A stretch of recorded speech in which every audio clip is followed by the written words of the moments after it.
Thank you very much. Let's keep going.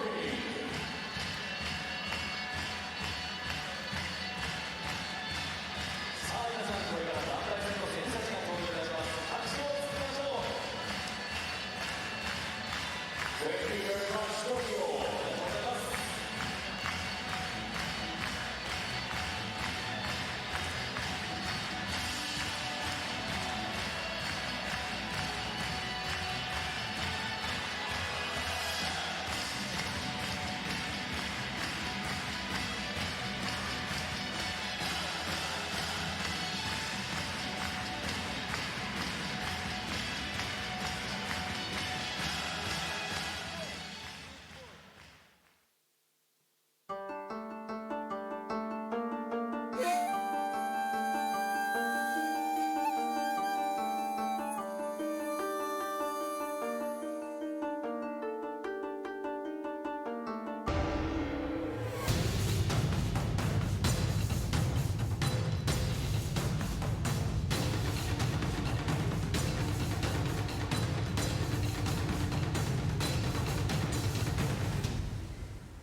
Well, welcome back to everybody to the Nippon Budokan Hall here in Tokyo. We've got the 8th day of and it's the final day of this World Championships here in Japan. Now, after 7 days of action-packed judo in the individual competition, of course, we finish this incredible championship with the team competition. Now, the team competition works in a different way, and we're going to explain it as we go through it. And there are 15 teams battling it out for world supremacy here, and we are going to start. We've got mat number 1, mat number 2, and you'll be able to flick back and forth from mat number 1 to mat number 2 if it's a team that you want to hear. I'm going to be commentating on mat number 1. Loretta Cusack-Doyle is on mat number 2. And it's an interesting first matchup on tatami 1 here, because we've got the Netherlands versus Korea. Now remember, there are 15 teams, and it means Japan have gone through. They've got a bye, the only team actually with a bye through to the second round, automatically through to the quarterfinal stages. But now, Netherlands. We're going to start with the under 70 kilos category, because that is the category that was pulled out at the draw. And we could start with a different weight category depending on what gets pulled out. We're starting the whole competition with the under 70s.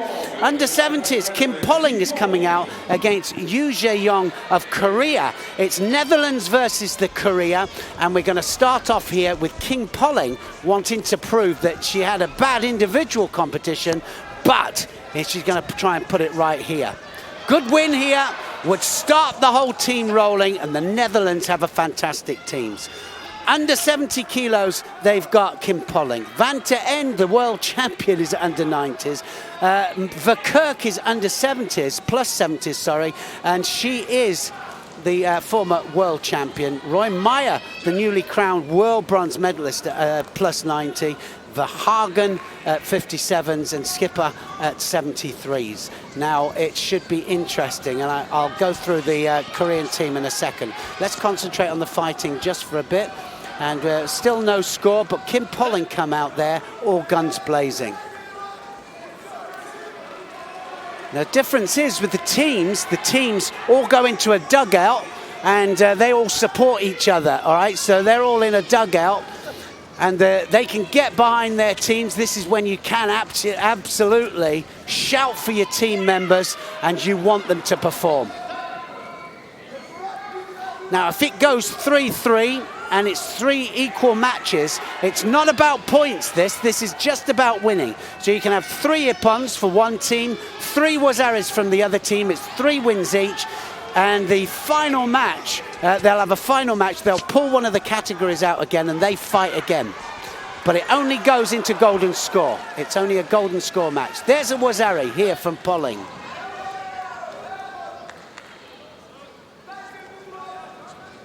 Well, that was a double stab. Marathi Sianagi there from Polling, and she has gone a wazari into the lead. Yu Jae-young of Korea is fighting at under 70 kilograms. Gwak in the under 90 kilograms. It will always go ladies, men, ladies, men, ladies, men. Han Mi-jin of Korea is under plus 70s. Kim Min-yong is the plus 90s. Kim Ji-soo under 57 kilos, and Kim Lim-wan is minus 73s. So round 1 here. Oh, so that's an ippon scored from Kim Polling. She started them off 1-0 then to the Netherlands. Just missed that. Just too busy telling you about what's happening here. I'll concentrate more on the fights. 1 win up to Polling, and Tanio Tosh was the technique there. Look at that. Failed technique from Yu, and she gets countered backwards by Polling. What a great start. Noel van ter End, newly crowned world champion here, up against Gwak Dong-hwan.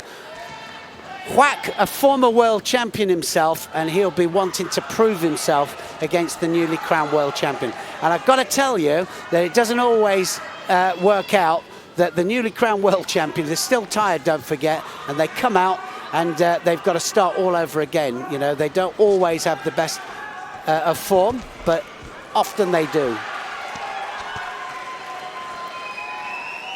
Van ter End in white, and Gwak of Korea is in blue.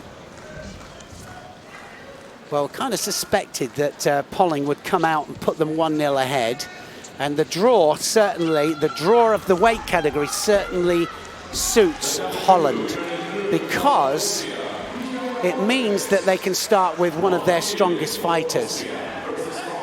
And often you get a domino effect in team competition. If one starts off winning, they get 2-0 up, and then it goes right the way through. And they only need 4 clear contests to win this team match. If they go 4-0 up, the last 2 won't fight.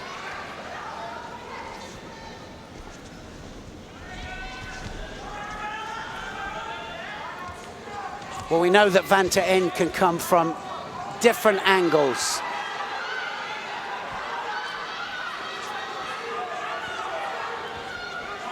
Gwak has a great Sianagi, an amazing Sianagi, but we haven't seen much of it at this World Championships. He looked the shadow of himself that won the world title.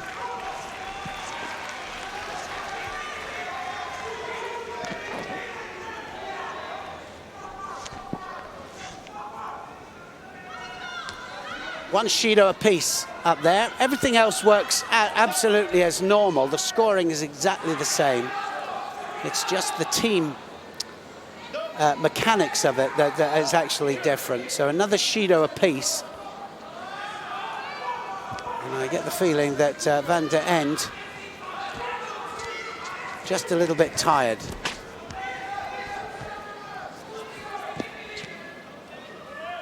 Very difficult. 2 world championships all within 2 days. And I say that because they've got a good chance, this Netherlands team, of going far in this team competition.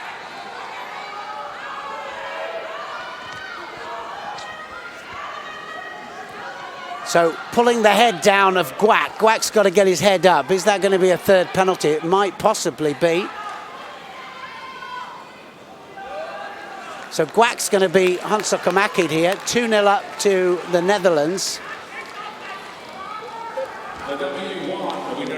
Well, I did say it was about wins, and it is about wins, not the points. Score is 2-0 for the Netherlands on tatami 1.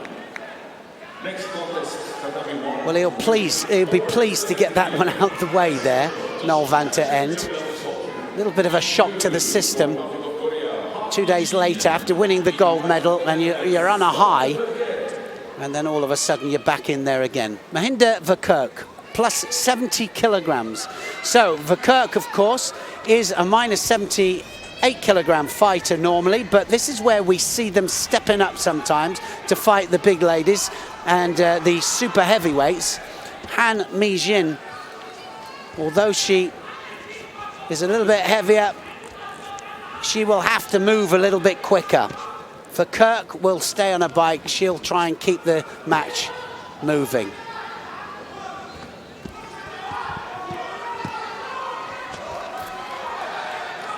It starts, well, the lightest weight category for the ladies is under 57 kilograms. So they put the under 48 kilograms, under 52s and the under 57s together.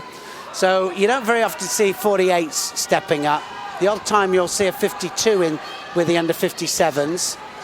More often than not, it'll be the fully fledged 57 kilos. Same with the under 90 kilograms for men. You'll have under 81s fighting there. Very seldom under 73s will step up to under 90s. Too much of a difference.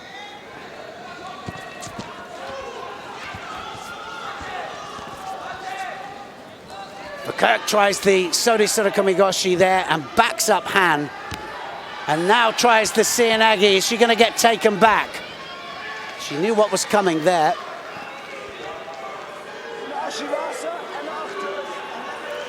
And there's Roy there telling Verkerk to keep moving, use the Ashiwaza as much as she can. They have to play for the win. It used to be in team competitions that you could play for a draw, and that put a very negative part onto the team aspect, because then you could get somebody blocking out, no score on the board, it would have been hickey-wacky draw, and then it always used to go down to points. It made it quite complicated, but also it put the negative aspect into the team competition. So what we have now, because they have to fight for the win, is we have a situation where you have to fight, as always, for the throw, as opposed to the negative, which is penalties.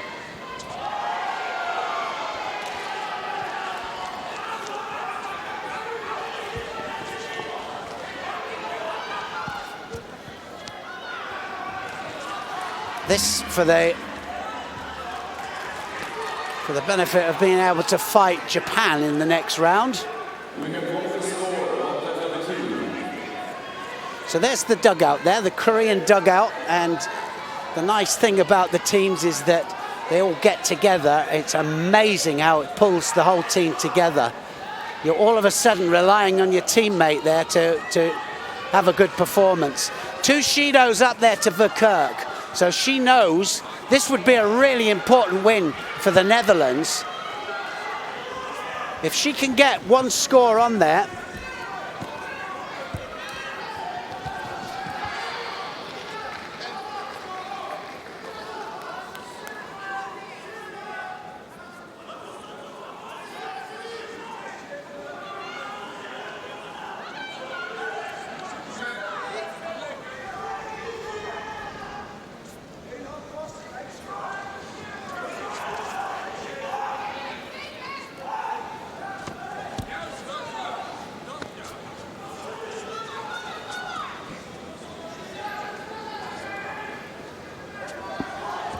so each of the contests 4 minutes in duration, men and women.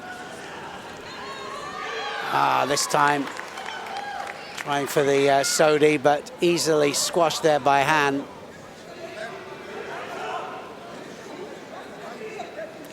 Well, the Koreans know that this is a really important contest for them. They need to get back on track. Possibility of a second penalty here for Han. Saw a few contests yesterday, a bit of time spent. They have to tuck their own jackets into the belt, and well, there were some that were breathing quite heavily, taking just too much time tucking it in. We used to have that a lot, and of course that stopped, but now it's back again. So again, Han backing for Kirk up to the edge.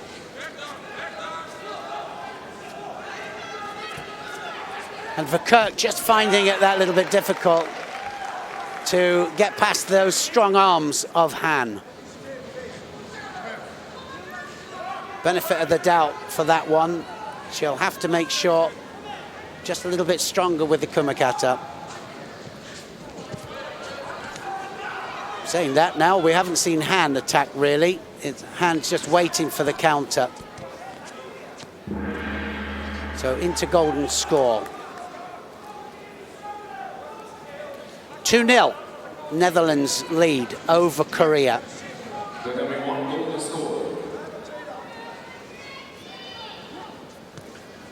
European Team Championships, we saw Portugal almost beat Russia in the final.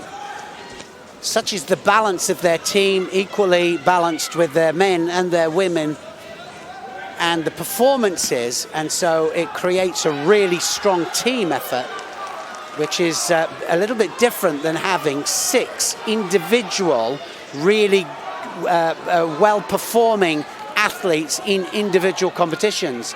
It puts a whole different aspect on team competition.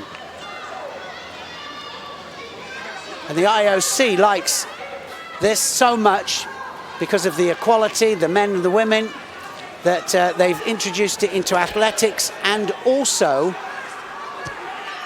into 2 other sports in the Olympic movement. That's a great ippon. What a change of direction there that was. Kouchi Gari, and well, she came in first of all for Sori Surakomi-Goshin, changed the direction there, and Han has brought them back into this match. What a contest that was for Han. What an important contest for Korea. Uchimata Kouchi, and she landed flat on her back there. Crucial for Korea, and Korea are back in 2-1 to the Netherlands.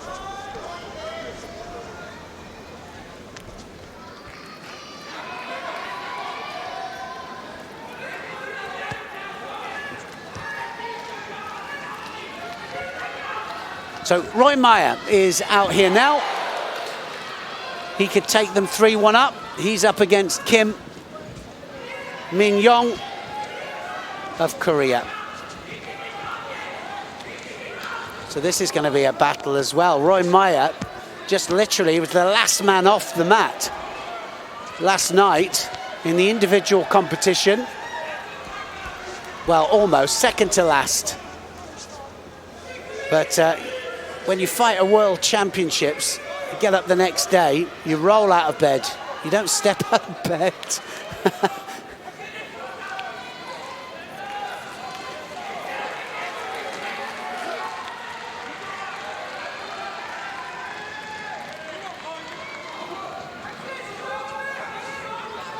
Yeah, it's Anthony Corelli just pointed out to me, both these guys got bronze medals in that individual competition here.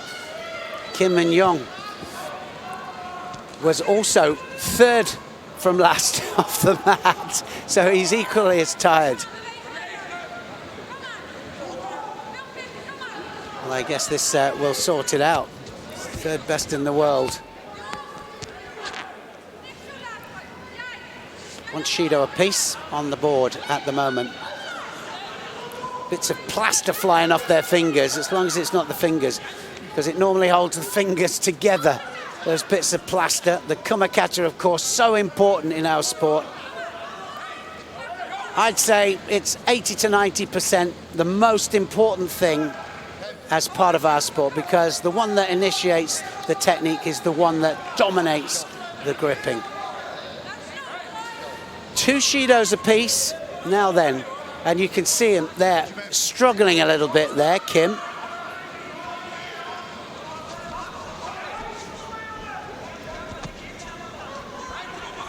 Thundering as she was without a moving leg from Roy Meyer. Kim tries the Tomonagi. It was a good try. Look at that. All of the Korean team there right behind their man.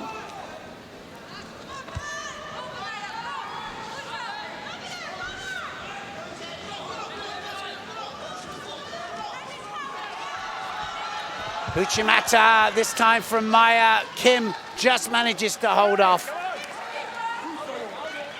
And I'm going to say that I think that Kim is probably the one that's struggling a little bit more than Roy Meyer. A little bit lackluster and finding it difficult to open up Roy Meyer for the Seoinage. We know he's got a nice Seoinage. Uchimata though, that's beautiful technique. Oh, Meyer's taking him over. What an important score that is. Well, he's taken him onto his side there, and now he's holding him. He just needs to hold him for 10 seconds. Oh, it was out. He got out there at about 8 seconds, and Roy Meyer was looking for the arm lock. And now he's looking for the Udigarami, and I think it's all over. Roy Meyer has taken the Netherlands. He's submitted anyway, and he's taken the Netherlands into 3-1 lead.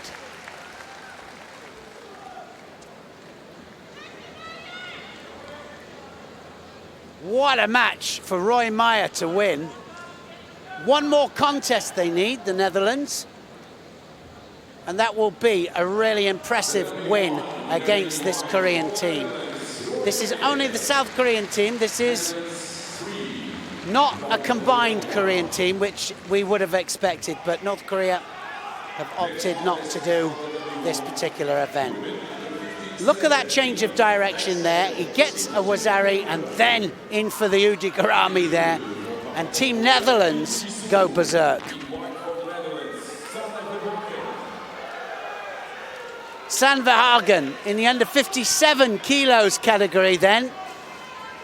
And it mixes all the weight categories up because that 70 kilos category start, which makes it interesting, doesn't it? It really does. She's up against Kim Jisoo. If she wins this match, the Netherlands are through. Korea have to win the next 2 contests, and that will equal it all up, and then it would be drawn out of a hat which categories fought to decide this match. So they've really got a long way to go, Korea.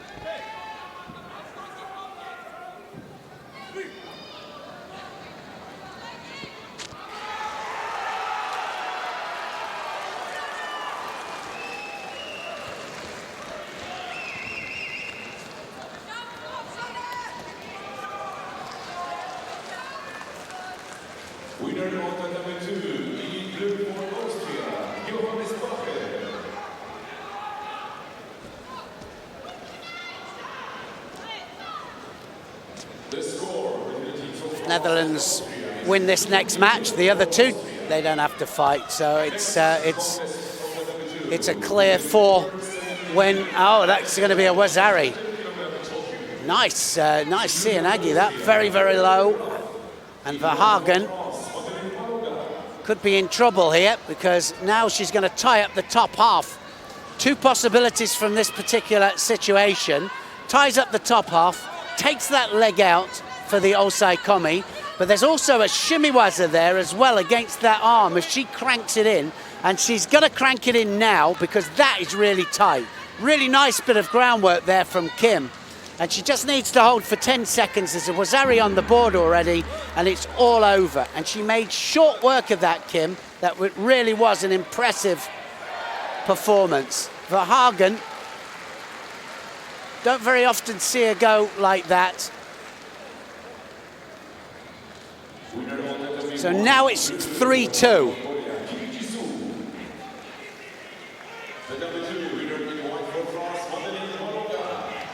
Look how it started, and it was the reverse Seoinage there, off the same lapel, takes her opponent down, follows it down nicely, ties up the top half, slips that leg out, and just needs to hold her, because of the wazari, for 10 seconds.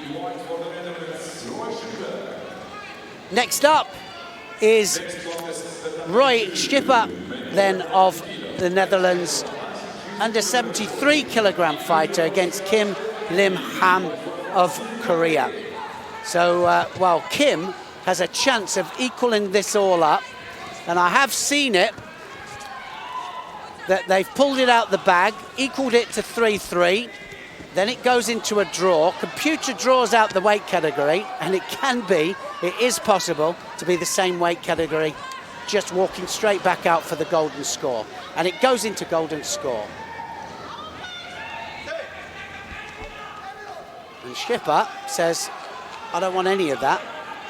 Let's get standing, and he wants to stand up with this Korean. Well, it's already started. It really has. It's never over in team competition. You think, oh, well, that's it now. It's almost all over. We saw Portugal go 3-0 up against Russia in the final of the European Team Championships. Biggest upset was on the cards. They scored a wazari in the fourth match. That was taken off, and then Russia won, and then the same weight category came out for the golden score match, and Russia became champions. Portugal were near suicidal.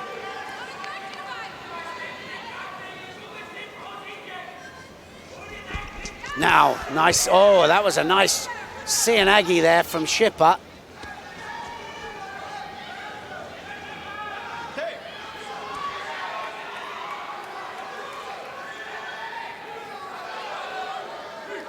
So Kim will have to go to work himself, because just a little bit behind on attacks. And again, another Seoinage from Schipper. That one Judo on the board a piece.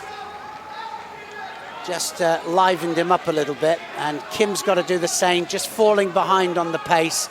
If he doesn't attack next 30 seconds, he might find himself with a second Judo on the board, and that changes the mechanics. Just about gets away with that, might have saved it.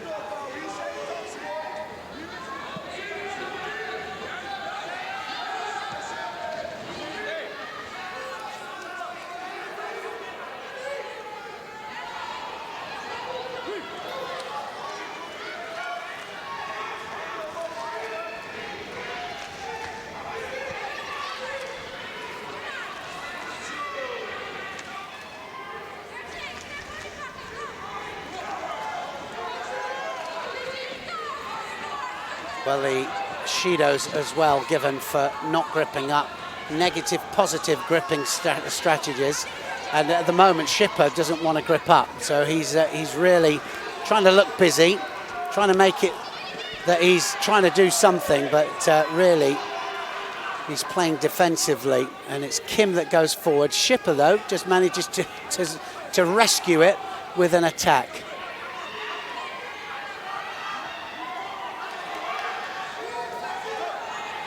So the penalty goes to Kim, just because of that last attack there from Schipper. So that two Judos up there, of course, it looms over his head that he might possibly or could possibly get a Hansokamaki. And the tactics from Schipper here is to make sure that he's into the attack first. So that's going to be a Judo. That's going to equal it all up. So you've got to get the rotation, and you can't waste your attacks. So second Judo up there to Schipper.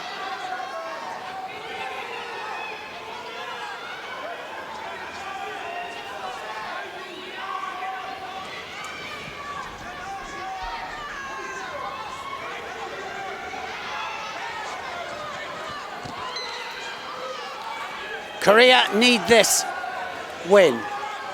Then it'll equal it all up. It'll be 3 each, 3 matches each. Remember, it's not points accumulation. It's just about the win. Now Kim goes to work, and he's now ahead just on attacks.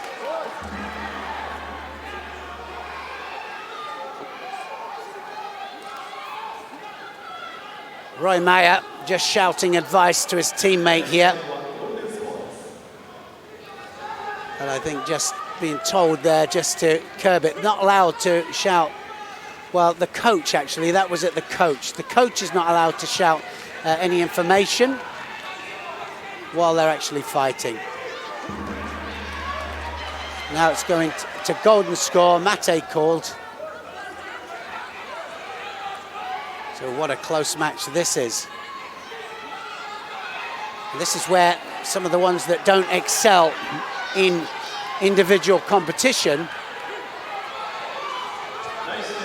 they get a chance to shine.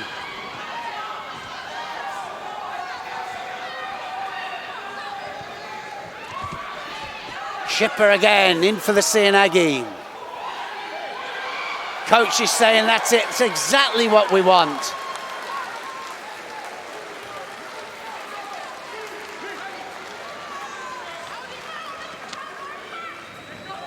Well, there's never a better chance for the Netherlands, because the Netherlands are coming off a really good individual result.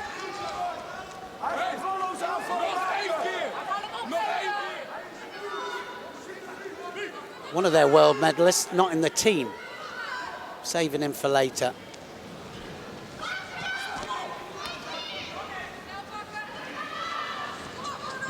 So you can have reserves as well, but when you put a reserve in, you can't replace them back again. You've got to put them in at the right time. Oh, he's done it! Look at that! What a drop Cianagi that was! And Kim has equaled it all up. What a pressure point that was! And I'm just, well, I wouldn't mind looking into the dugout here of the Korean team, because Kim Ling-hwan has equaled it all up here, and that Ippon win, it is a win anyway, but it means that it's 3-3. So it's 3 contests to the Netherlands, 3 contests to Korea, and now they're going to have to pull out who goes out again. And when they go out again, what a technique that was. What a driving Cianagi, beautifully taken. So let's, the referee will wait. They're going to pull it out, who it's going to be. And it might, so somebody's got to fight again, and it will go directly into golden score. Any score goes. There it is, plus 70 kilograms, and it's Mahinder Verkerk, remember, who lost to Han Mi-jin.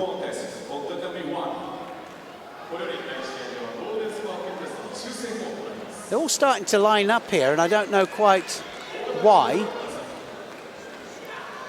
They didn't know what was going on there. They were lining up, and they've still got a fight to go. So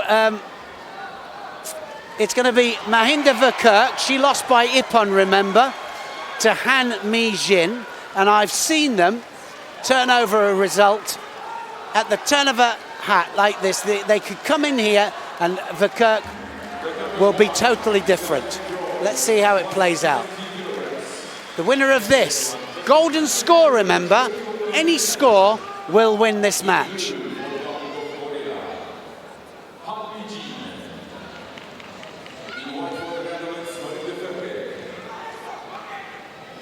And I'm sure that each of those individuals in the team thought that it was points accumulated. But even if it was, it's still 3 Ippons apiece.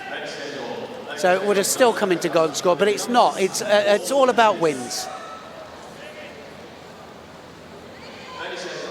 Wow, what an exciting first round match. And you would look at it and you'd think, look at the draw. So the Koreans have pulled out Han, who scored Ippon on Verkerk with that beautiful Sodi, well, it was Uchimata Kouchi combination. But now the Netherlands are relying on a former world champion at under 70 kilograms. She's not on the best of form at these World Championships. She's lost here already in this team match. Can she overturn that defeat?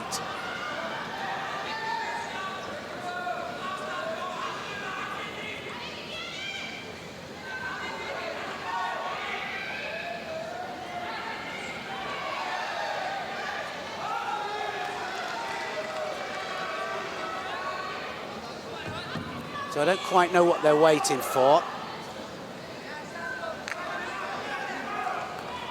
Might be something. That's what they were waiting for. The scoreboard there has to indicate golden score. So it was the scoreboard that they were waiting for. So golden score. This is the golden score match. The winner of this will go through to fight Japan. Well, the winner of this contest will win the match for their team. Sorisura Kamigoshi there from Verkerk. She'll be disappointed that she lost the first round match, but can she turn it around now?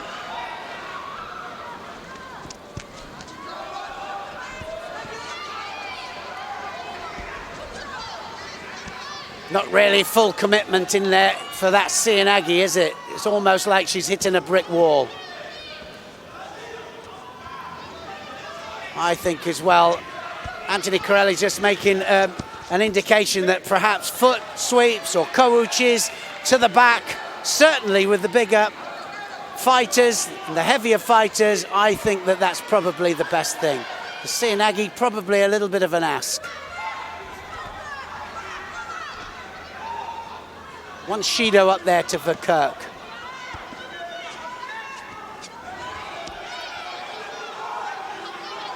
Just bouncing off with that Seoinage, Verkerk.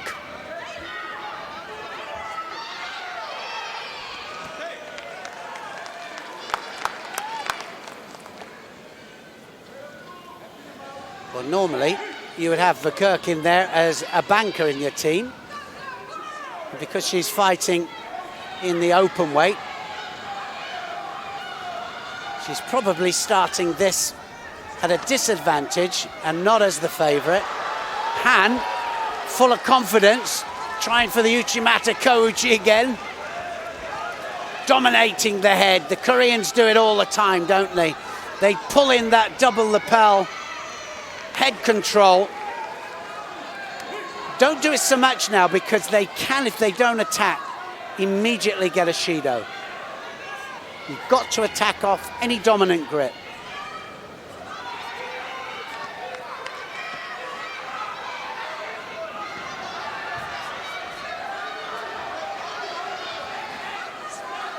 Nowhere near so far, Verkerk. Keep looking for the opportunity that Netherlands might do it. That's it, it's all over. So Verkerk's gone over, Han has won it for Korea, and it's actually all over. She could just let her go there and the match is gone undone. The referee's letting it play out to see if she can get the leg out. And this is one of the things that I discussed actually before, and I don't see the point of that. I just think it's all over now. Golden score, Uchimata takes Verkerk down.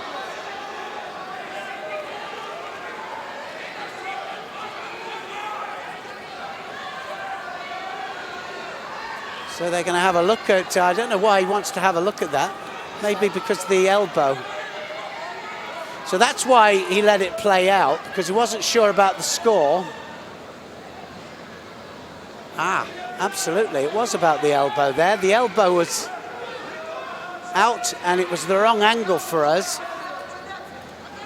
I think we're discussing that, as you can see here, they're taking the Wazari off. Oh no, they've counted the Wazari. So they've counted the Wazari, Han has won, Korea have won. They've come back from 3-0 deficit, and it's amazing stuff. Credit to the Koreans, because now that means that it's 4-3, sorry, to Korea, and they're going to take this first round match. Wow. What an interesting one. Just to start us all off. A little bit of a christening there for Anthony Corelli, who was listening in there and wasn't sure how it all worked, but amazing stuff. Korea are going to go through to fight Japan in the quarter-final match.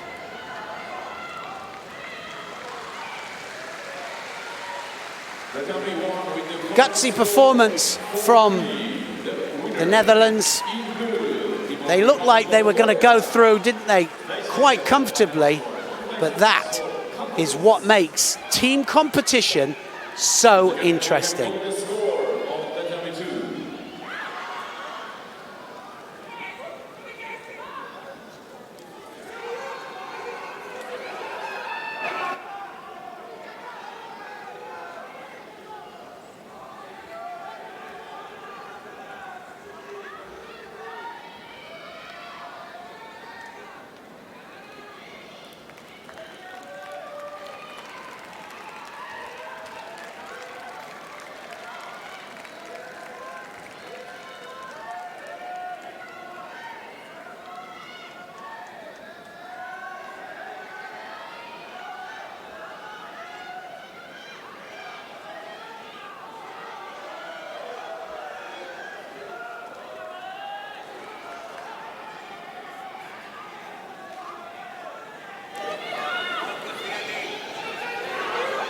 Well, stay with us. More team action at these World Judo Championships in just a second. And the next one's up. Of course, it's Brazil against Germany.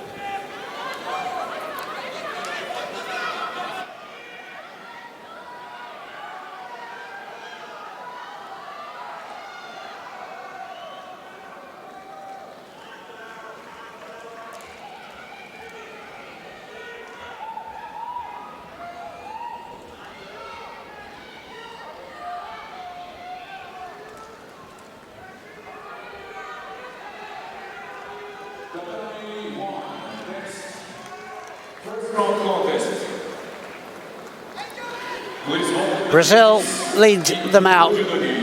They are in white. Germany in blue.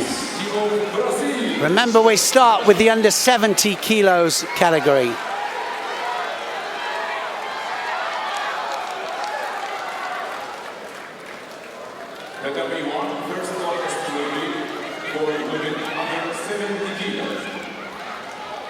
Portela of Brazil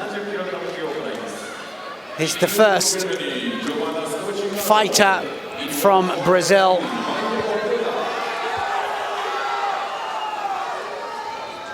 She's up against Sokimaro of Germany.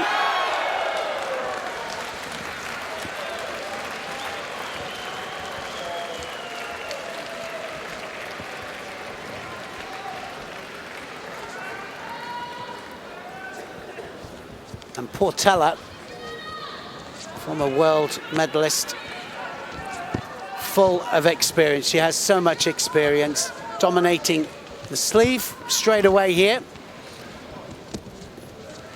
against Sokimaro.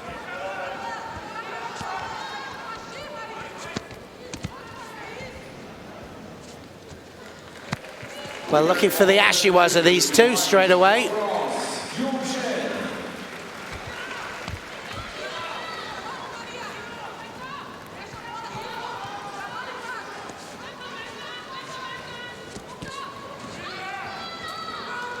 Both on the sleeves, and they've got to do something with it. So Sokimaro has done nothing so far, so she will have to attack. It's got to be a Judo for her, surely. Well, they're going to give it to both.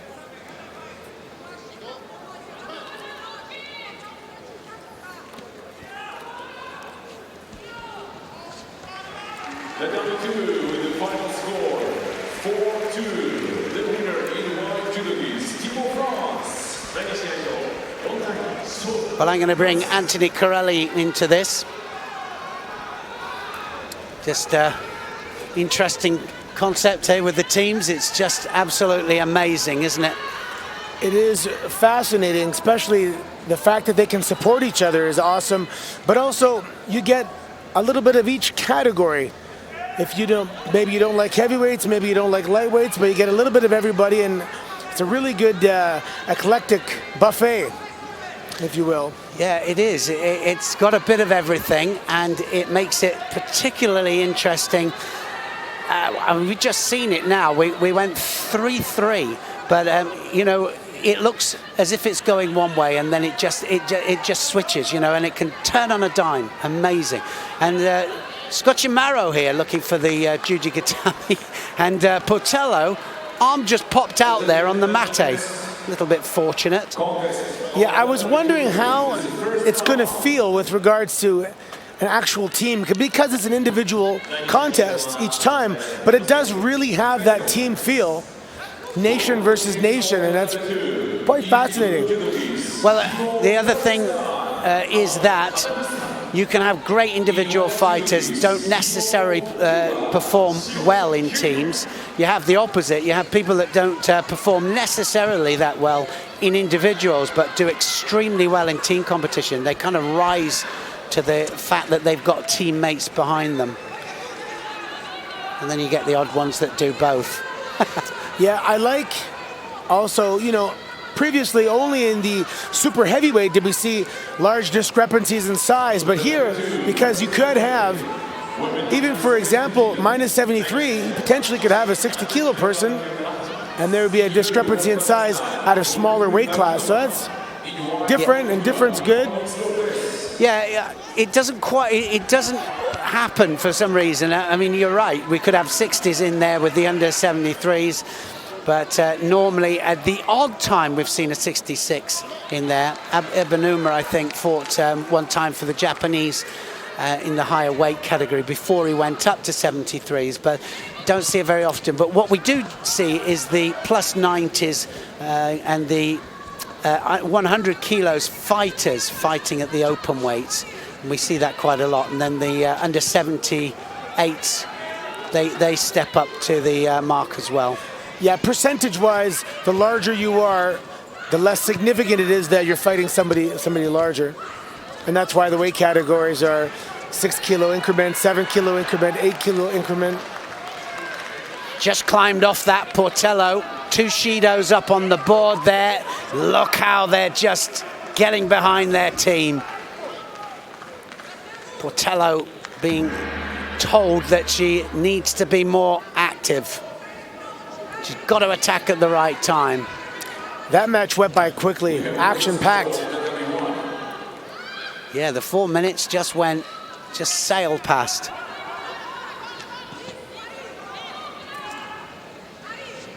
Scocchimaro is so tall. Yeah, well, we didn't actually see Scocchimaro in the individuals. Some of the teams here bring people. That's going to be a Shido. Well, I thought she dropped there. That was a drop on the knees. And no rotation at all. I thought so. The referee's assessing it as to whether it is. And I think she's going to give it for actually gripping the legs. But I thought she deserved it for no rotation for the Seoinage. Were you going to say that somebody that didn't fight in the individual competition can be a part of the team? Yeah, they can be part of the team. And so the thing is, we have, for example, 73s in the Japanese team. Hashimoto has come in. Ono's going to rest.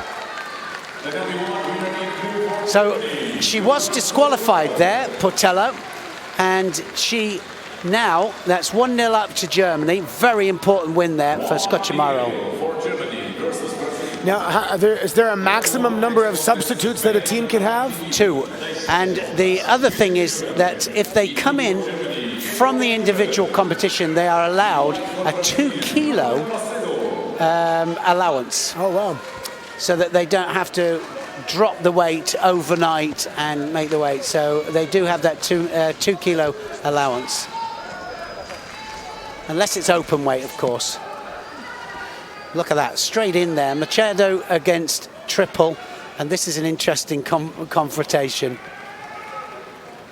Triple is one of the ones that our team fancied for an outside chance of a medal in the individual. Just comes from different angles, Triple. Machado, he was got to the 3rd round of the individuals, Machado, in the under 81 kilograms, so he's fighting up a weight.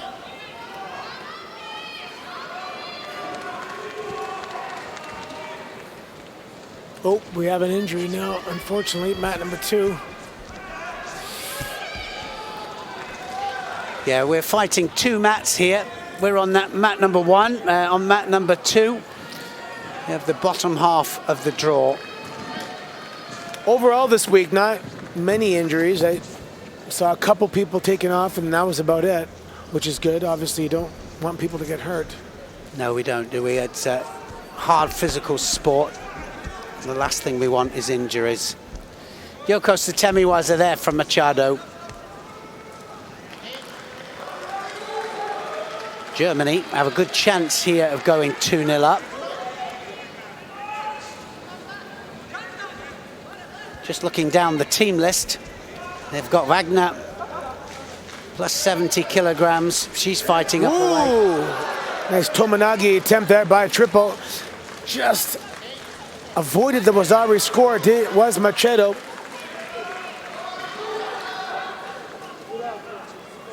Yeah, that was close.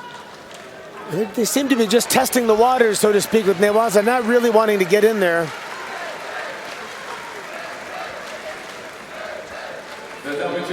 Well, he needs to go to work now, Triple. He needs to start putting the attacks in because it's Machado that's going in first. Now he does. Sumigeshi.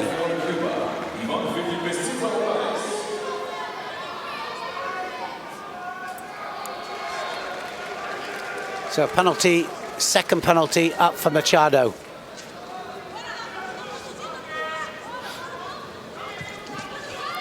Yeah, quite a bit of time now remaining, considering he has 2 Shidos. But you know what, he's finding Triple really awkward. And there was a panic attack there. The panic attack is where they know that they have to get an attack in. Yeah.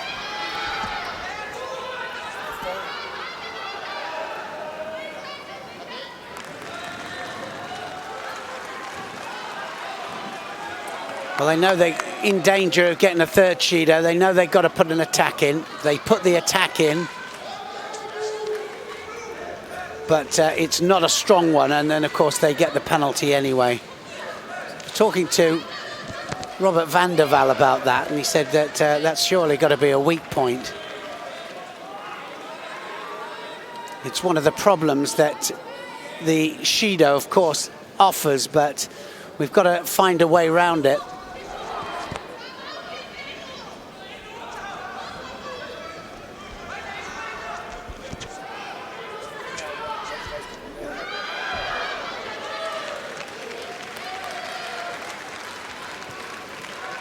Sumigeshi again by Triple.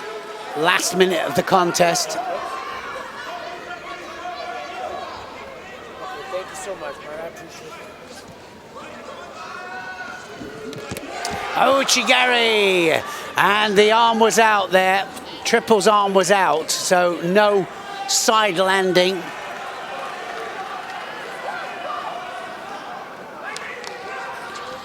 Brazil, of course, realized they need this match, bring them onto equal footing. Ooh. Such a strong lineup with both Brazil and Germany.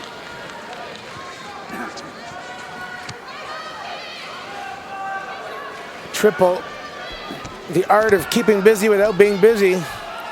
20 seconds remaining now. See, well, it's going to go to golden score if it remains like this. Yeah, I think that's a good explanation, isn't it? Sometimes it's look busy. Is there real intention there to throw? He is awkward though, and he does the same. Look at that. Comes from a different angle there. The arm's in the wrong place. Somehow he seems to make it work. Yeah, really flexible. His hips were in, but his upper body was twisted. Yeah, we find that quite a lot, don't we? If we see the Georgians executing some of these sorigoshis that they do, the elbow's right the way in the wrong place. Does look awkward, but they somehow make it work. So golden score. looking busy without doing a lot. That was my thing when I used to work in the corporate world. Is that right? Walk around quickly with papers in my hand. Is that why they sacked you? No, they did. I'll have to remember that one. Just grab any papers.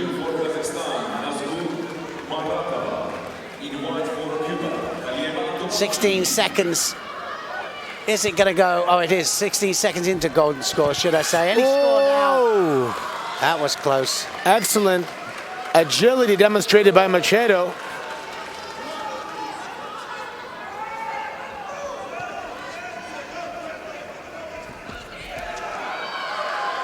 Triple firing all his guns now.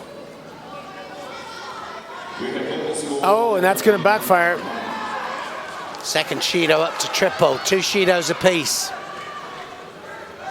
One more or a score. Any score. Oh, that was... We've seen too much of that. You know, people just from like a centimetre off the ground just trying to force them down for a score. And I think we've been given a couple of scores here and there for it. And I just... well, doesn't quite look right to me. Sinagi now, much better with that. Oh, and he's taken it, triple stolen it. Oh, wow. Well, on the way up there, and this is exactly what the transition from Newaza up to standing is all about, because then Machado definitely thought, oh, I'm on the way back up, and the game was still on, and it was triple that counted him. Yeah, I want to see the replay. It looked like he almost looked to the referee to see if he was going to call something and distracted himself. Yeah, we'll have another look at it in slow motion. That was an important win. He just took that from, look at this, straight up there. Straight, both of them were on the way up. And look at the hands now from Triple. Triple just Teiwazes him over, and Sumio Toshi is what you could say it is. He just puts him onto his back. Yeah, Machado didn't look at the ref, but he did get caught on the way up. He certainly did. So now, plus 70 kilos category. Althemam is out here against Anna Maria Wagner, and is that going to be a score straight away? She gets the Ippon. Wagner has taken Althemam over in seconds here and put Germany 3-0 up against Brazil. What a surprise. Yeah, Althemam smiling because she realizes she got caught there. Well, she went for the Oranagi here, but look how well she's just hooked onto the inside there. Well, I didn't think that was a score, actually, just looking at it now, because the hands came off. And I thought that was Althemam, and I'm sure they'll look at that closely. She didn't even make an Ochi-looking attack. She really just... Well, I thought, at first that the leg was hooked in and then that the hands had control, but they didn't look to me as if they had control. Anyway, she gets the win, and that's a very important win now. Rafael Silva at the plus 90 kilograms has got a really important job over Johannes Frey, because he's got to win this. Well, in fact, Brazil have got to win the next 3 contests, and that will only qualify them for a golden score match. Silva, quite impressive yesterday. For such a big man, he has such fast twitch muscles. You just don't expect it, and when you least expect it, he just explodes. Yes, you're right, and he can throw, and when he does explode, that's going to be a Shido, is it? No, he doesn't get it. When he does explode in, he comes in for an O-Uchi first of all, hops it through for the Uchimata. But as long as he keeps the grips on. Frey looking for the Seoinage. Frey is a minus 100 kilo fighter, stepped up. Well, no, in fact, it's his brother that is the minus 100 kilos fighter, and he has actually just started in the minus 100s and started to have success. Yeah, he was disappointed yesterday. Hopefully he puts on a little more weight to be able to compete with. Look at the size difference here. Silva's a bear. Like you say, big difference. some of them are going just over the 100, 105 kilos, 105 up to 110. But then some of the bigger heavyweights are weighing 140 kilos, which is about 310 pounds. Yeah, the competitor, I believe, is it Ecuador? He's 160 kilos, or he's the biggest guy, heaviest guy. Well, and dangerous then, you know, because then you're especially if you're doing Cianagis. It's interesting though. So someone like Frey who needs to gain some weight, I imagine you would start off with legs, get that base, and then of course the ability to push and pull is important too. But yeah, the problem is, and somebody was saying to me that Kapelic wants to put on a little bit of weight. I was talking to Robert Vanderval this morning. He said Kapelic, you know, did fantastic, he's an amazing fighter yesterday, but needs to be a bit heavier for Teddy Riner. And I said, well, when he did go up to 128, I think it was, kilos, he was just a little bit slower. So he was better to fight at 120, and he seems to move better at that weight, you know, so it's a bit of swings and roundabouts sometimes. Yeah, it's interesting. You can train for weight gain, you can train for strength, you can train for explosive power, like Olympic lifting. So I guess you're going to have to do a combination of all three of that, really. You want to get explosive, heavy, and strong. Yeah, you need to have that plyometric explosion. Look, what you're talking about with this man here, because he is larger and he's a giant of a man if you stand next to him, but the beauty of him is that when he comes in for the technique, it's no slower than a lightweight. It just means that he's actually taking his time. So the actual match itself, or the contest itself, should I say, is of a slower pace. They're not zapping around the mat quite the same as the lightweights. Mm-hmm. Yeah, and it's interesting when you have that contrast in pace and then explosiveness, it actually can make the explosiveness more effective because you're kind of lulled into that slow pace and then bam. The lightweights are moving fast all the time.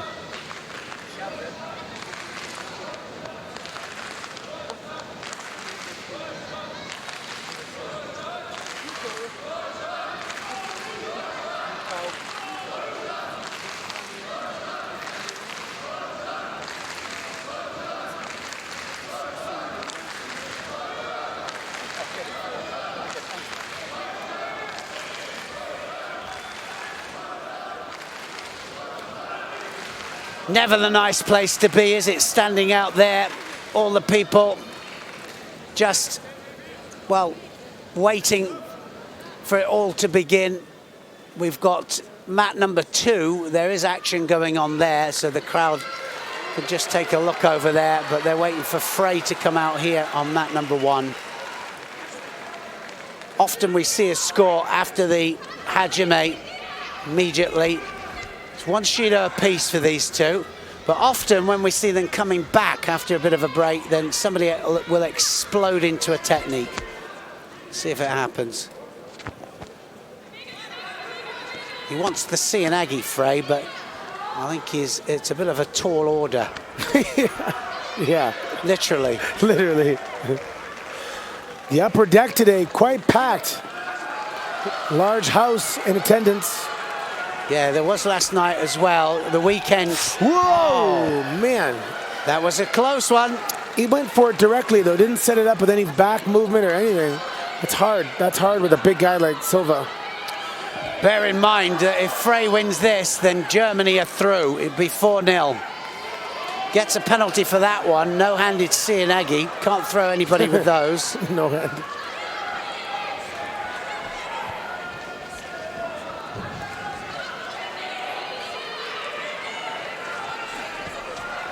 Silva starting to open up a little bit now as well. Frey has to get his head up there. Yeah. Oh, he just ducked under, and he's unable to break it. That might be it. I think you're right. He did duck under for sure. Yeah. So Frey's going to lose this one, and Brazil bring one contest back. He knew when he ducked under he had to break it, but I mean, easier said than done with a grip like Silva.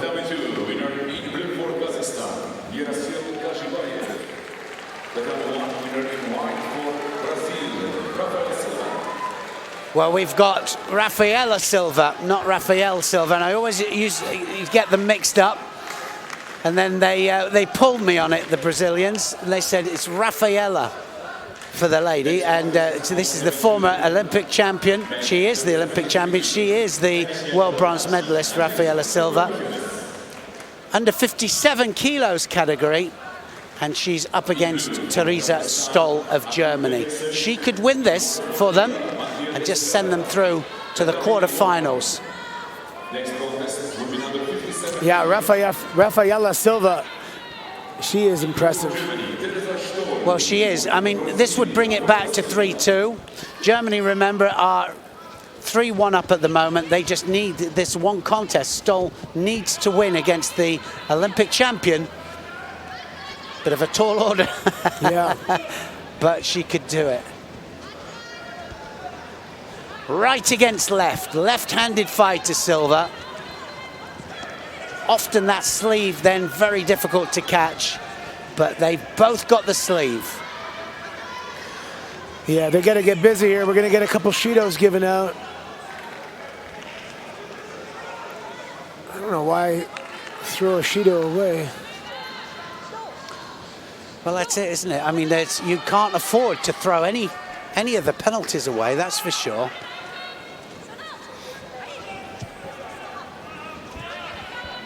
They can make such a difference. One's okay, get two, and you've got to do something that can install panic attacks. Yeah, force you to make a mistake you wouldn't have made otherwise with your back against the wall. Ooh, little Taitoshi attempt there.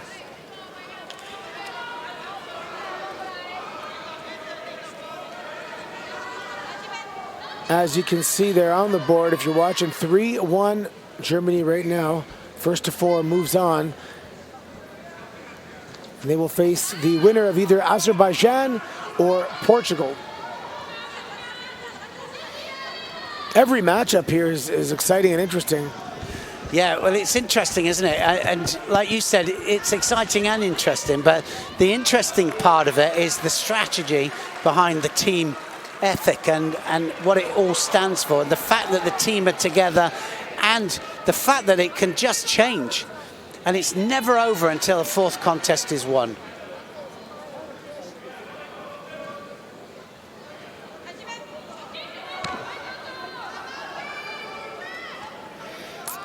I was in a team tournament once. It was Ontario versus the British, is it Air Force? And I was the seventh person. I went up to heavyweight, and I won it for the team. It was pretty fun because you share the victory with everybody else, and nobody really cares normally if you win, but when you're winning on behalf of your team, it is. I mean, it brings teams together. These team events, not only do they bring teams together, but everybody can associate with the fact that there's 3 men, 3 women as well, and also just the point that it brings training partners together, you know, and it brings Germany. I mean, they're representing as Germany and Brazil here. Brilliant stuff, it really is. Yeah, mine was not in this format. It was just men's, but exciting. It was a really nice experience. So Rafael Silva, she is now having to defend in Newaza because Stoll has been very close a couple of times here. She's holding on for her life here. She has the arm hooked. It's hooked. Let's see if she can break that grip. She's really tugging on that. Actually, my first trip to Japan in 1992 was the International High School Championships. And, well, Canada, we didn't really do well that time. But coming out, lining up with the team, it's just such a cool feeling.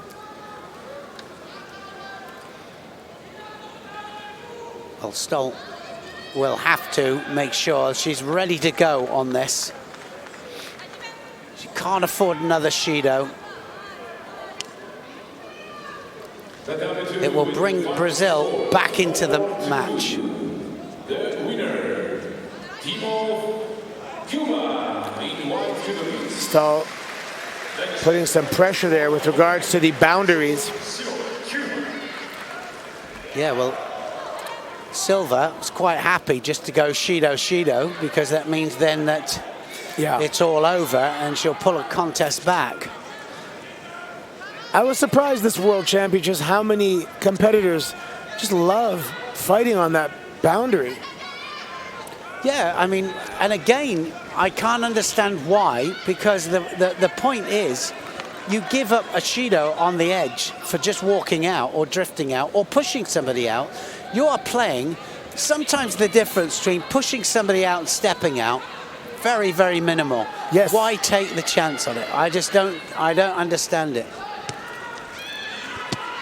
Whoa. Matter this time from Stoll. Stoll really taking the fight now to Silva. Silva hooked in for the Juji, but doesn't really look to me as if she can straighten that arm out.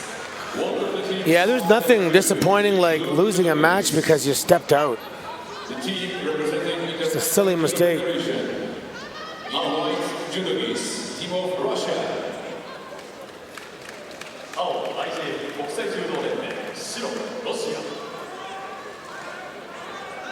Let's see if she can duplicate that effort with control of the pulling arm. That's all she was missing last time.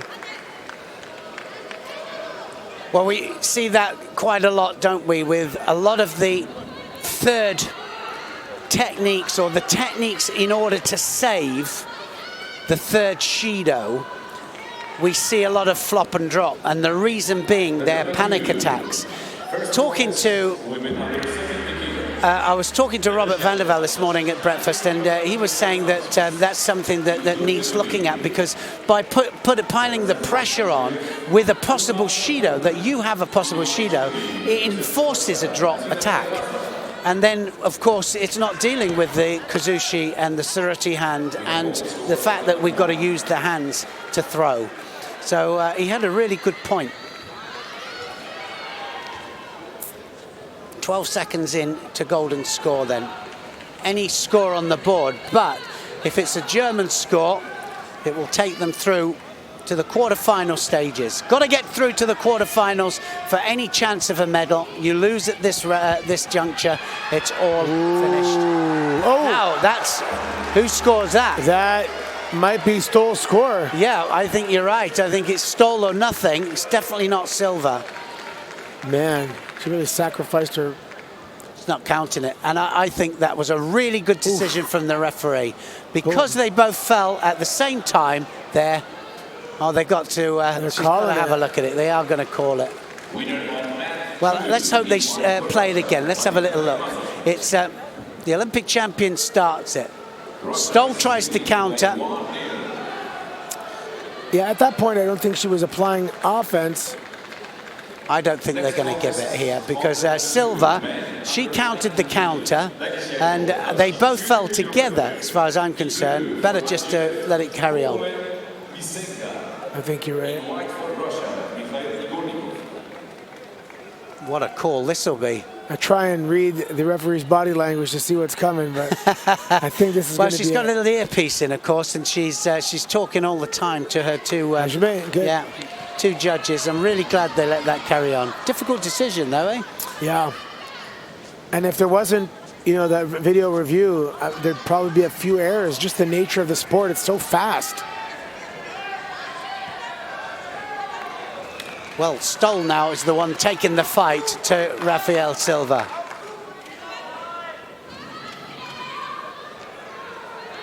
Even before there were blue and white keys, I imagine there were errors made.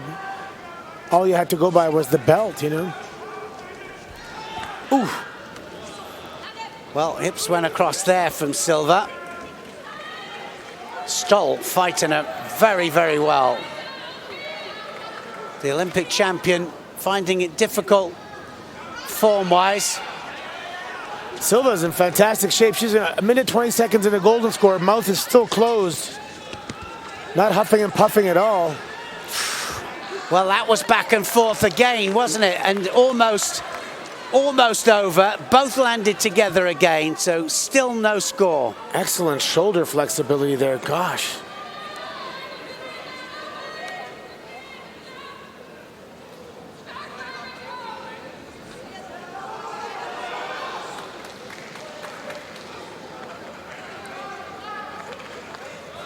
Really cool video on the Jumbotron yesterday.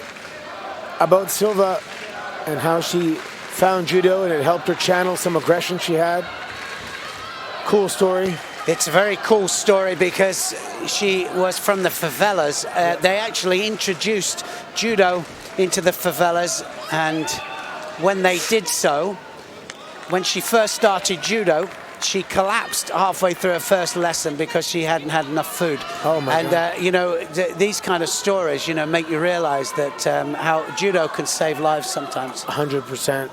Wow, that's crazy. Yeah, I mean it is. You think, well, no, that it couldn't happen, but it did happen. And of course, she won't move out of the favela. She took her Olympic gold medal. It's the first place she went back to, you know, and she still lives there now with her family. I love that. Yeah, there was it was an MMA fighter who talked about, he went to practice. This was for jiu-jitsu, but the only reason was the coach bought them burritos after, and he didn't eat all day. And I thought, gosh, what motivation. Tough to beat that guy when he's fighting for food. Well, isn't that the case? You know, it just brings it all into realization, doesn't it?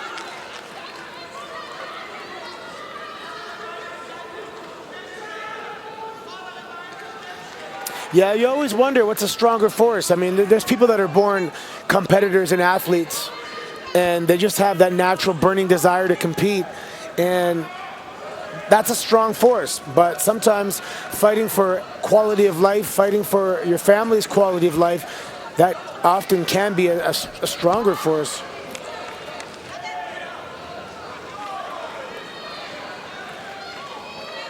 She got third place in the individual competition. Rafaela Silva beating Saik of France in that match. Oof, double underhook here at the belt. Yeah, something's going to happen from here, isn't it? Strong grip. The belt's right there, but she seems to have the gi, not the belt. Let's see if she can turn this into something here. Well, they've got to go in now, haven't they? And Silva! Oh, wow. Like cats, spinning out and landing on their stomach. Well, Silva is the one trying for the counter. It's counter to the counter again. Wow. And almost Stoll turns the counter on Rafaela Silva. Silva was able to tap the far leg with her foot, taking her back. Next contest on the number 2, women over 70 kilos. Like a diving Kosoto. 3-1 Germany. This one would decide it for them, but Stoll cannot afford a mistake. She really can't. She's got to go in. Oh, that man. was close. Almost Driving landed her on her head there, didn't she? Yeah, took it on the shoulder. And it's all over. Stoll's going to lose this, and that means that Brazil are going to just be one contest behind. Wow. 3-2. Stoll, her body language indicated she thought it was going to continue and that she wasn't going to get a penalty, but that's not the case. Disappointed. Yeah, well, you can't, you know, once they've made the decision, once the decision's made, that's it. 3-2. Germany lead Brazil. Brazil need this match to bring them back into it. We saw in the first round match how Korea turned a 3-0 deficit into their advantage. Whoa! Zing immediately firing off some offense here. Let's see what Barbosa can do. Barbosa is all systems going, and they're going to look at something. I don't quite know what it is. It might be, oh, the arm. It might be against the arm there. If that's Hansakomaki, it's going to be 3-3. Yeah, well, they know they can't do that. They really do. The big question here now is intention. Did he have the intention of doing it? Zing says, I just want to carry on, but they're going to have a look at this carefully. They know that they can't attack one-handed, and they know that if they incorporate the arm and it goes against the elbow, that is throwing with a Kensetsu on. Zing almost looks confused. No, he's not confused. Do you know what? I tell you now, he knows exactly what's happening, and he's going to get it, right? He knew he was going to get that because he knew when he did it that it was a mistake. He did. And I think that this is the thing, that a lot of the fighters, they're such a high level, they really are. They know they can't do it because they're red hot on it now, and that's going to bring it back up to 3-3. Yes. Oh, man. Yeah, when you see it from that angle, that's right, dangerous. you can see it. And so it wasn't surprise on his face. It was innocence, but it's fake innocence. Yeah, fake. I was going to say, he's acting. Fake innocence. Here we go. So that's 3-3. Let's see what category gets pulled out, and what could happen is happening. Well, it'd be nice if they had minus 73 again to see let them actually have a match. Well, they're going to bring them out. I don't know why they brought the teams out. I wonder if it's because of Hans Sokomake. Good call. Hans Sokomake has lost it for the Germans.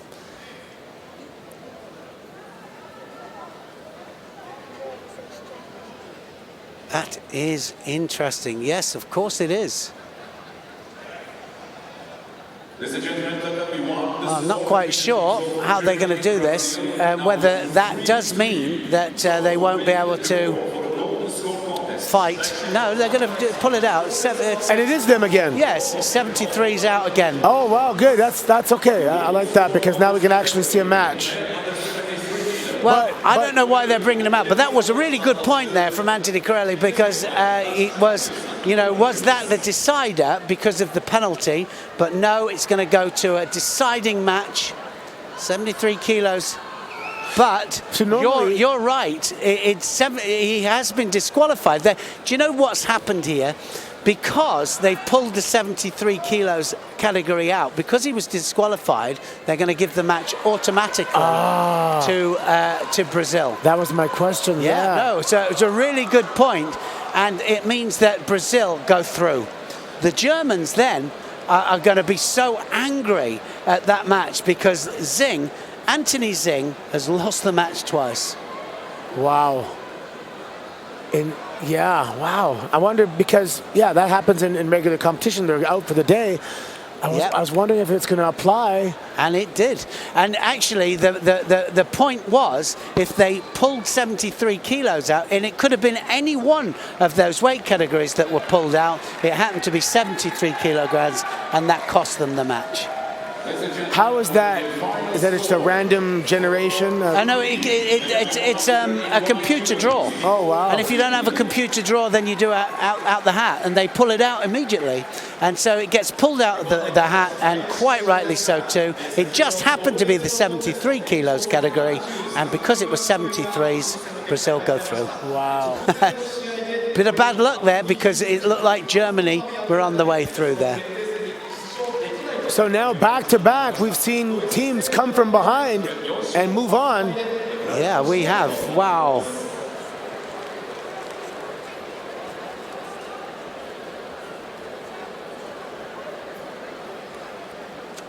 All systems go in this team match.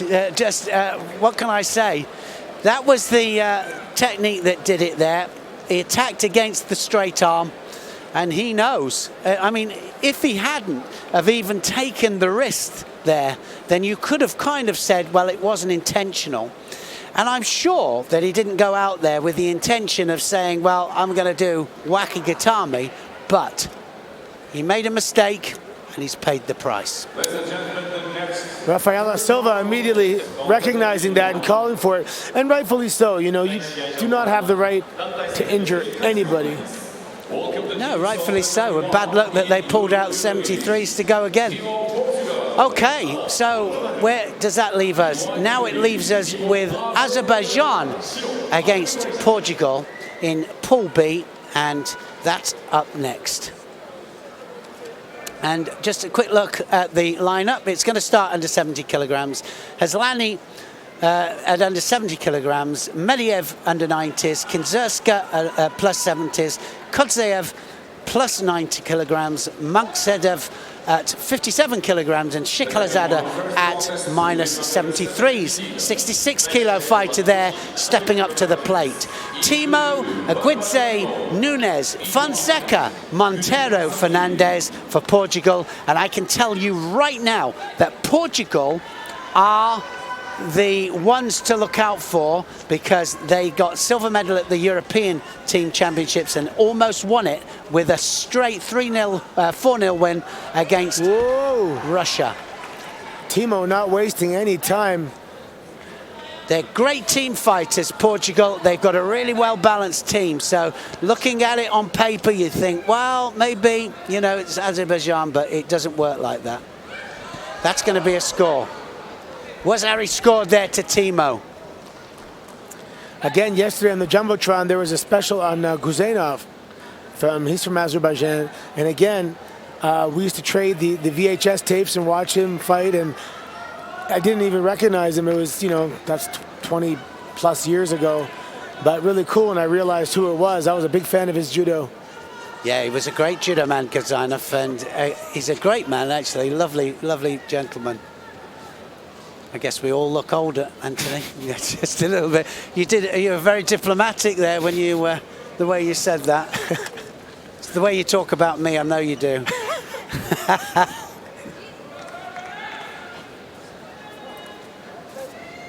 Ooh. Well, look at that. Soda Makikomi there from Haslan.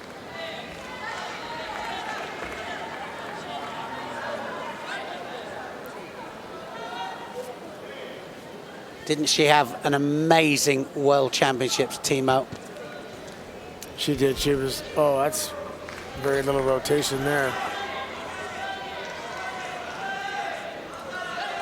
World medalist, and totally unexpected, but she fought incredible in the individuals. Here she is, Wazari up here. She's got a Shido on the board, knows that she has to attack.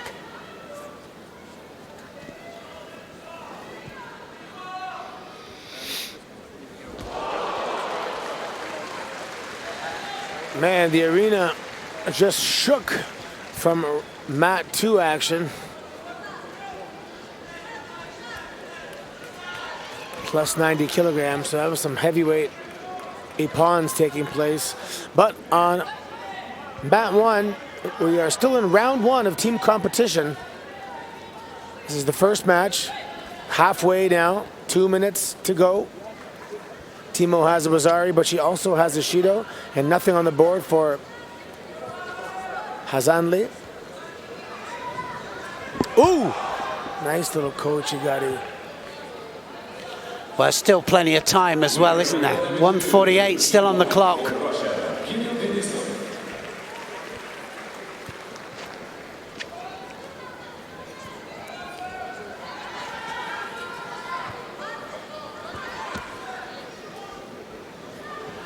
Soda Makikomi easily blocked by Timo. I love when somebody masters the subtleties of that fake forward attack and then changes direction backward for a Kochi. It's incredible what makes people bite on the reaction. Drop down again, and she drives through. That's going to be it. That's going to be an ippon, absolutely. What an ippon from Timo, and just at the right time. Sori Kamigoshi right the way underneath. With a nice second effort, driving her opponent, Hansali, to her back. Portugal's up now, 1-0. Timo, the world silver medalist, drops underneath. And that drive. Yeah, drives off the back leg. Look at that. What a performance. What a tournament she's having.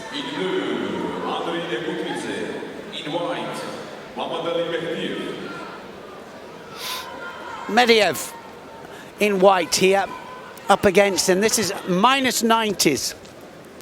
Aguidze, his opponent. And Medvedev always looks so awkward to me. He's just got such an awkward stance. But when it gets to the latter half of the contest, he does tend to blow a little bit. Is Aguidze, is he a minus 90 kilogram? Yes, he is. He's a minus 90 kilogram fighter. Aguidze. So we'll just have a look here. Let's have a look at Aguidze. Because because there's a big size difference. Perhaps, I mean, Medvedev is tall, but he could be an 81 kilogram. Yeah, I'm sure that Aguidze is under 90s.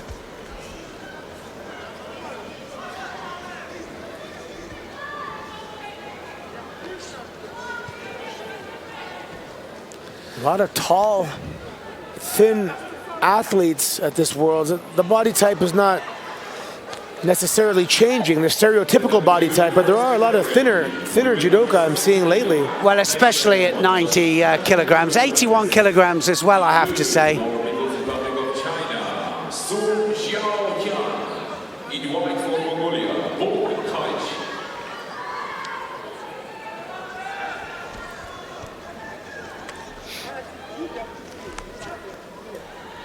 Trying to get that big arm over the top, Medvedev. Yeah, it grabs the right lapel first, and then that left hand. Yeah, it's a thundering left hand, isn't it? Just not pleasant at all. Oh, beautiful, look at that. Drop Seoinage like lightning there, a good day. Fast, nice hips.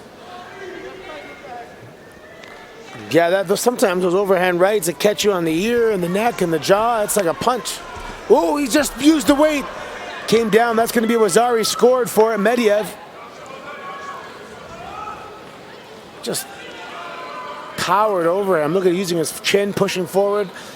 Yeah, that Ko Soto there is what he does best. And when he gets close, I mean, you can't let him close to you. You just can't. He'll bend your double. Yeah, it pulls the waist in, pushes that chin forward. Just that's hard to stop. The pressure on your spine alone. Whoa, man. Not bad for a one-handed attack. Quick hips. Aguidze. I think he'll look for the... Remember, it's only a win. He needs to just get that win, Medvedev, just to pull it back to 1-1.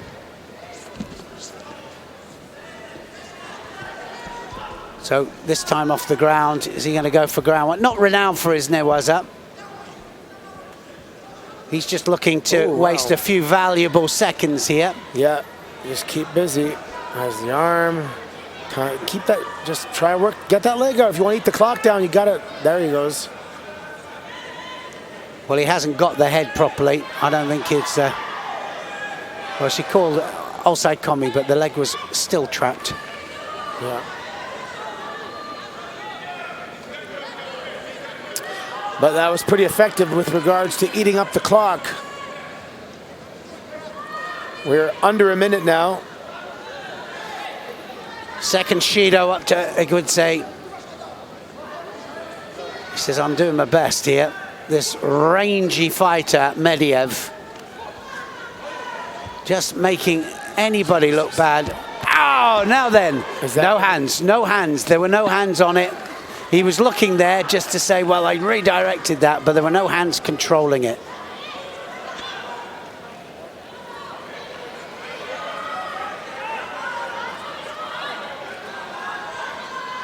So again, he comes forward, Aguidze, 35 seconds.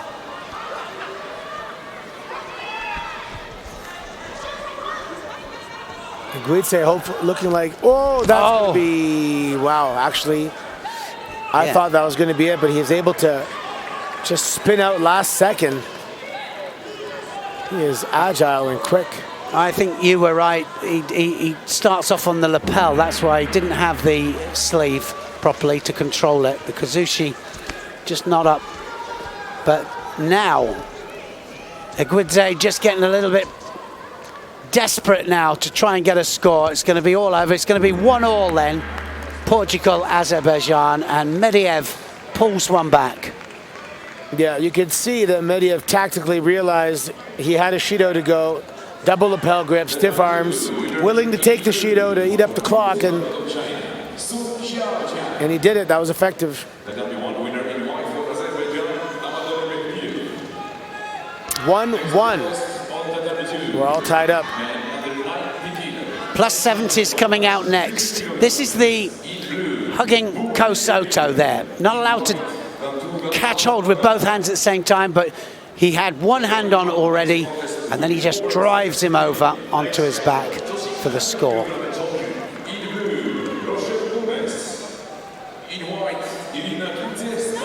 Kinzerska then, of Azerbaijan, up against Rachel Nunes of Portugal. And Nunes will want to get this win on the board.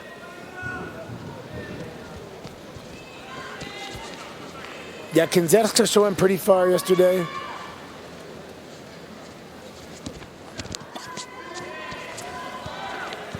Oof.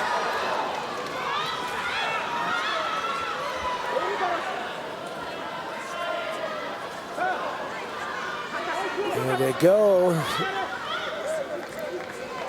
Strong left-handed angle presented by Nunes.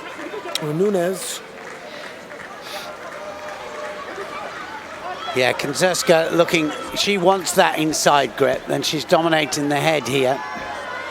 But they'll have to attack. You can't just dominate the head and do nothing.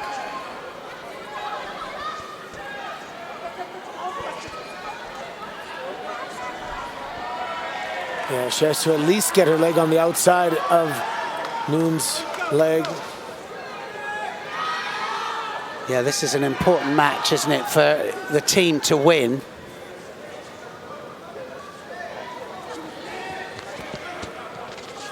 Now Kinzerska,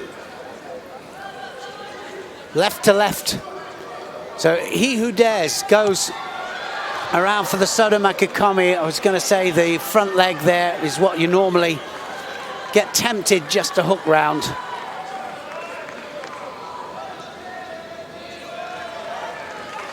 Kinzerska goes a Shido down. Yeah, Kinzerska makes you pay. When Nunes goes for an attack, she just comes crashing down on her. Oh! So it is Osotogari this time from Kinzerska. Yeah, if she didn't fall immediately, she could have been on that. She had it nicely hooked. Her weight was coming forward, but she collapsed and no score. She's getting in. She just has to keep that support leg strong. Stiff arming now. She has to watch that. She's going to pushing away the hip.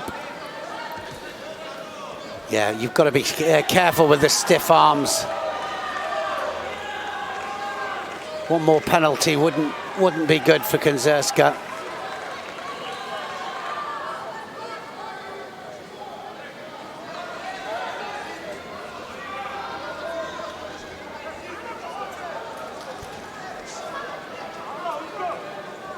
Playing that distance game, trying to reach in there.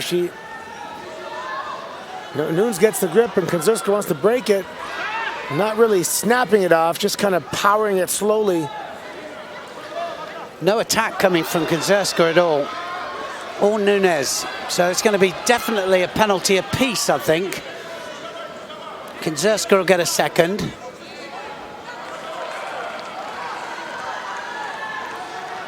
Well, Kinzerska looks at her team as if to say, what was that for? But you've got to attack, I'm afraid. That's it. Now Nunes. Ooh, nice attack there by Nunes. Yeah, Kinzerska was going to re-engage as if she was going to distract the referee and the penalty wasn't going to come, but it was already on the way. Yeah, and it doesn't matter how much you pretend, you know, it's going to come anyway. Once the referees have made their minds up. Yeah. Shakespeare, we call it. A little bit of Shakespeare. Shakespeare. I'm going to call it that now. So we have an attack. There's Kinzerska comes across now and easily blocked by Nunes.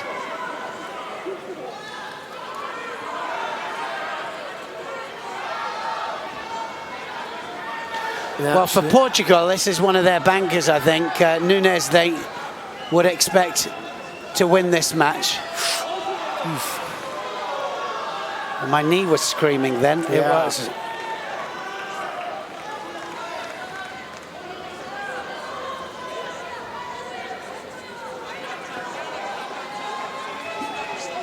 Less than a minute now. Kinzerska behind just in the Shido department. No score on the board. 1-1. So major implications here. See, she hooked the outside leg. Yeah, it's looking for an angled Taniotoshi, but sometimes it goes against the front of the knee, which isn't good. Anthony was just pointing out that, is that a score if it goes towards the front? No, not if it goes towards the front. That's Honsokomaki, of course, but if it goes off towards the side, then it can score. But it does look dangerous sometimes, the angle of that. We have the score of the number 2. This week we saw an unusual Kanibasami attack this week. It resulted in a Honsokomaki. Ooh, there's a score. That's for it. Nunes scores it, and Ouchigari takes her down. Ippon scored to Nunes. She looks at her teammates and said, what do you think about that? And it's 2 contests now to Portugal.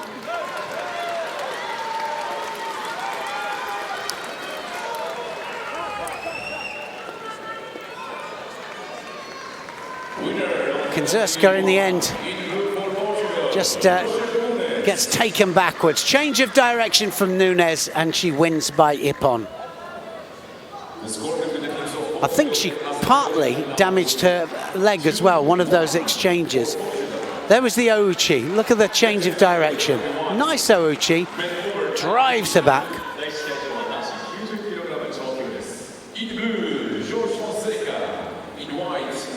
World champion from 2 days ago, Jorge Fonseca of Portugal is in blue here, up against Kotsev of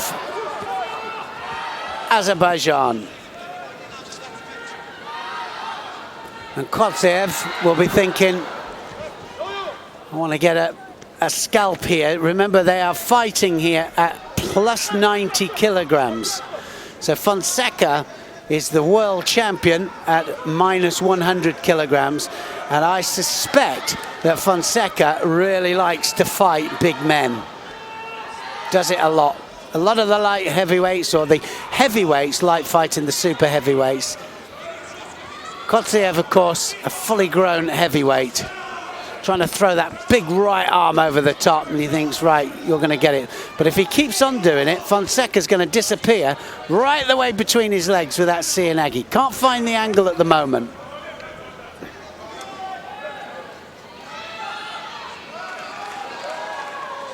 I was going to say that she gave Kotsev a penalty. Fonseca goes up to 2 Shidos, and it was for holding. Well, they're 2 Shidos each now, and it was for holding on the same side.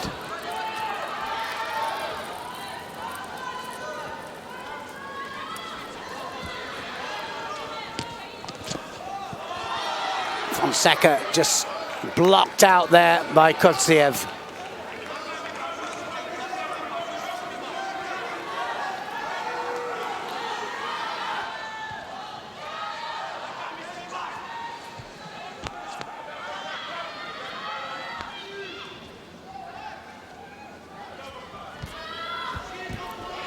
Easily blocked by Fonseca.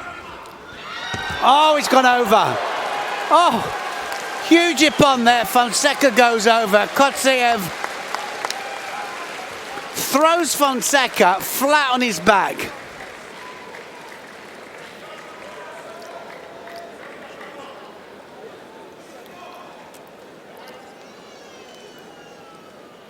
Two, Azerbaijan and Portugal. Fonseca just a little bit too much weight giving away there.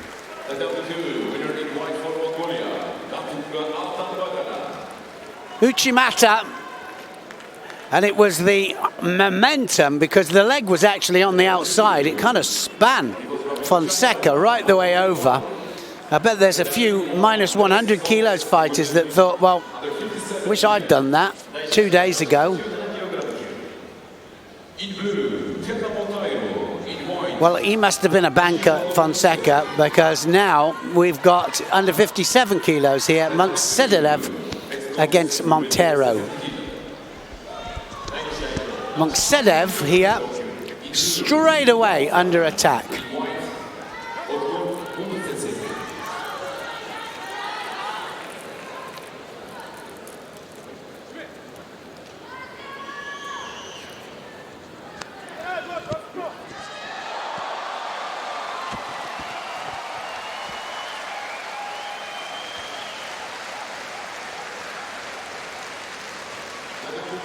Strong fight for grips, as we expected here. Mongolia is leading now by 2. Well, I think that they'll be counting on Monteiro here, the Portuguese.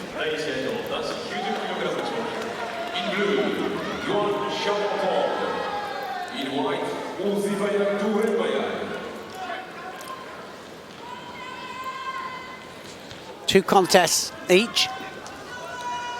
Battle royal going on here between Azerbaijan and Portugal.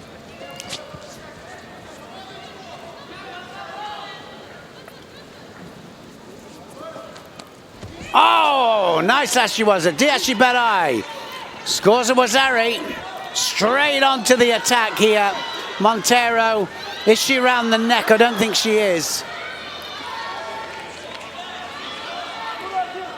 Watch the Diashi, watch the landing. Well, still didn't see it. I think the arm was in. If the elbow's out, then they don't count it, but...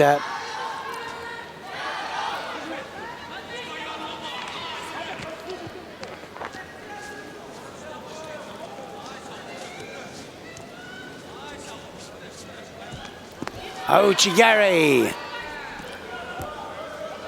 She went onto the arm there, Monteiro. Just suddenly abandoned it. I don't know what she was doing there.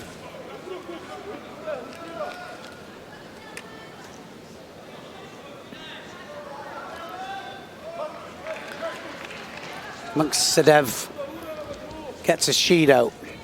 I think Monteiro's not finished here yet. She wants it over with. Tries the Tomanagi, easily stopped.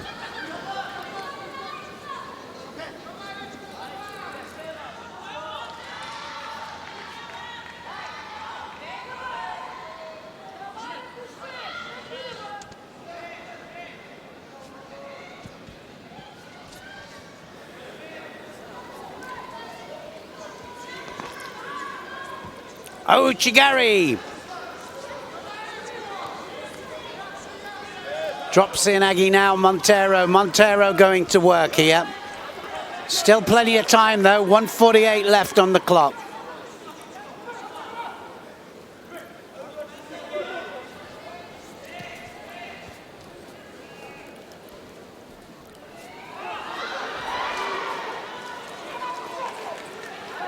Monteiro didn't have the best individual performance.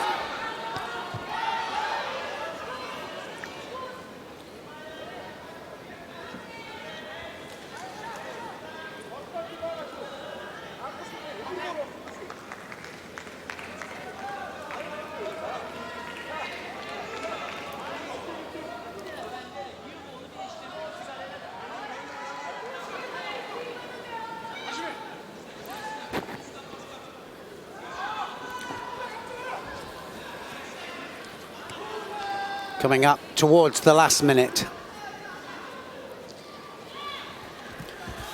Sorisura Kamigochi this time from Monteiro. Now on top. They need this win. They're desperate for this win.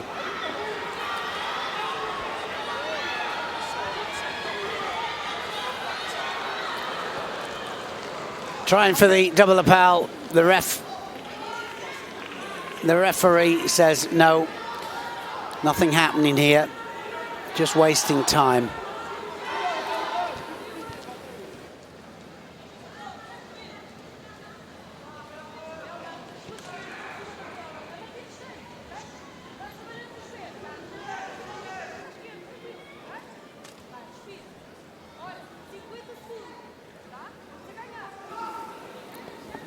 A little bit of blood and Munksadev goes off to have it stopped. We won't get another chance. She'll have one more after this. Then we'll probably see her coming back on. I'm not sure if it's the face or whether it's just fingers.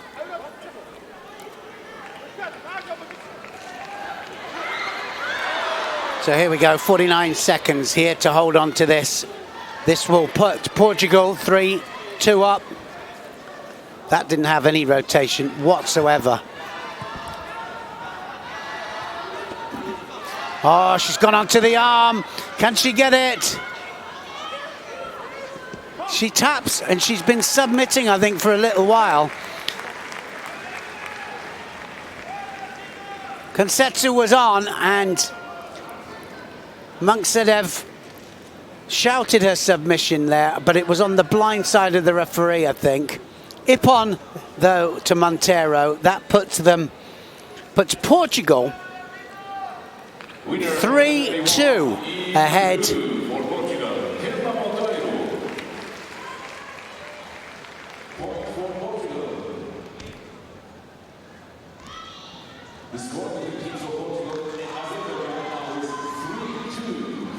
Look how she goes onto the arm. She goes onto the arm here. Wakigatame. This time it's allowed.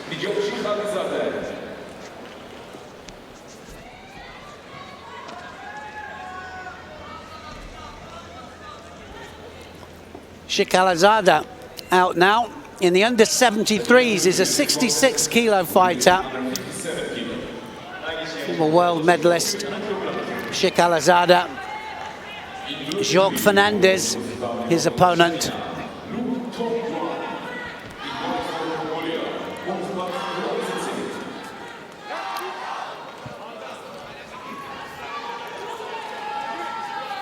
Well, Fernandez played a crucial role in the European team final with Russia. So close to winning the whole tournament for them. And then it turned on a dime and it ended up losing it. But a bit of controversy there was.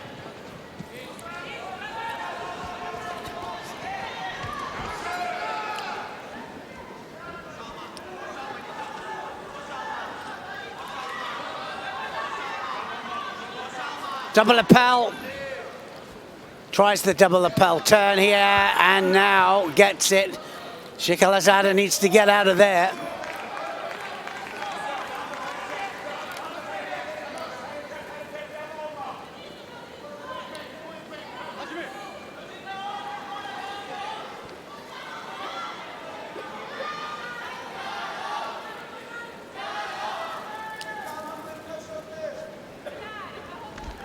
Yoko Otoshi here from Shikalazada. Shikalazada so sharp when he goes in for the techniques, but when he does go, when he makes a mistake, he makes a mistake.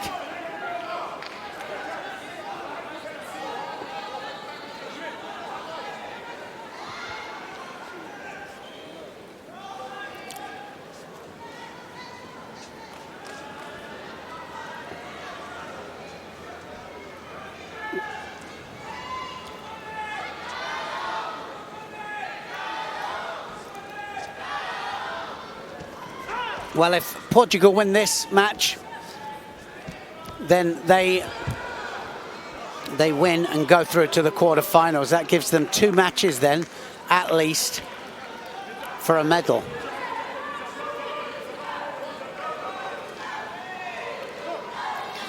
So Shikalazada just that little bit busier. Fernandez gets a Shido.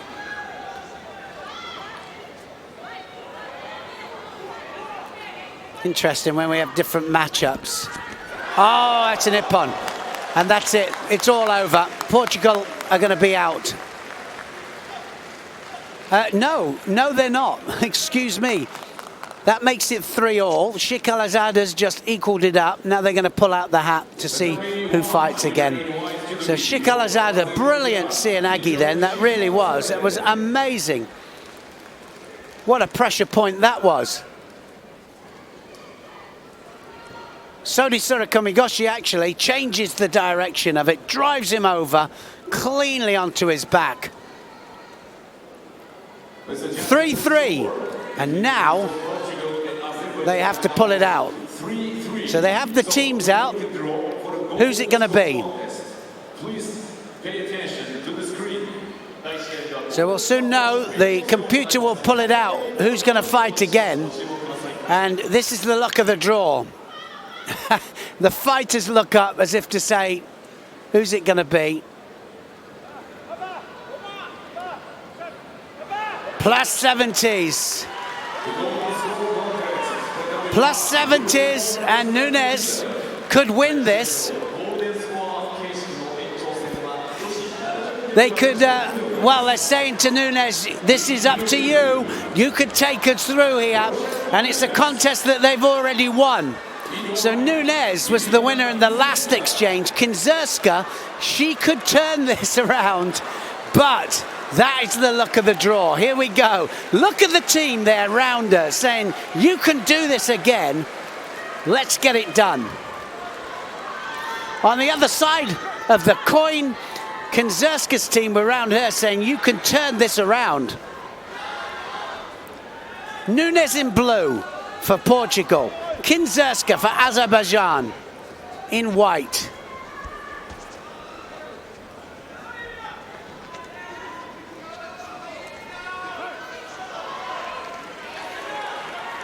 This is the thing about team matches. You can make a mistake and your teammates can rescue you.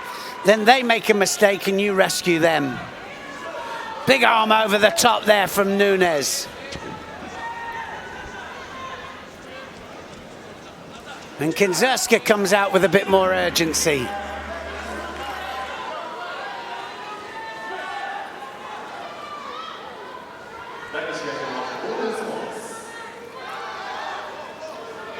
It's golden score, anything, any score.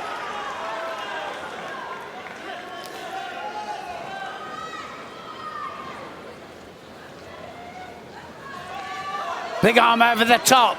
She'll look for the Ouchi again, almost for sure. This time, Kinzerska goes in. No hands, but she goes in for the Makakome. Look at that, the Portuguese team there. On a knife edge.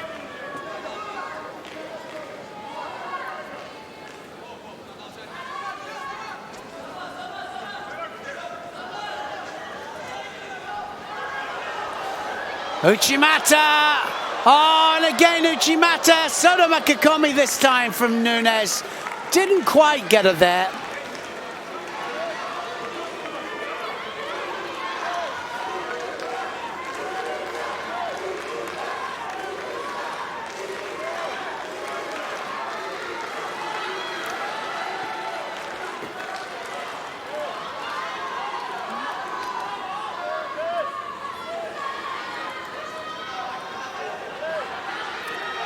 Well, it's all Nunes at the moment.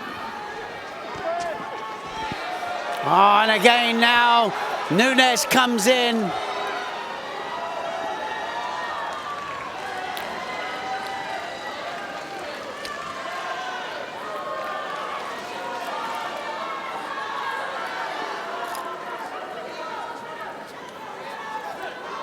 Kinzerska has a Judo on the board.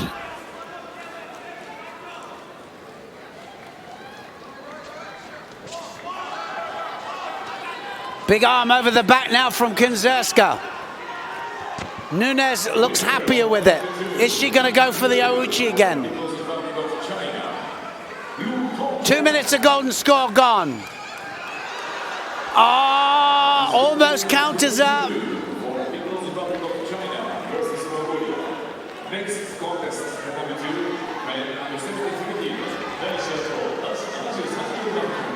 in blue, in white,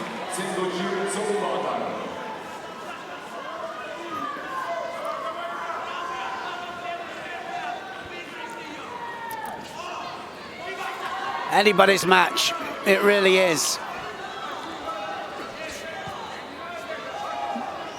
Nunes, flop and drop. Will she be penalized for it? I think she might. Gets away with it. All about intention. Did she intend it? No, she didn't.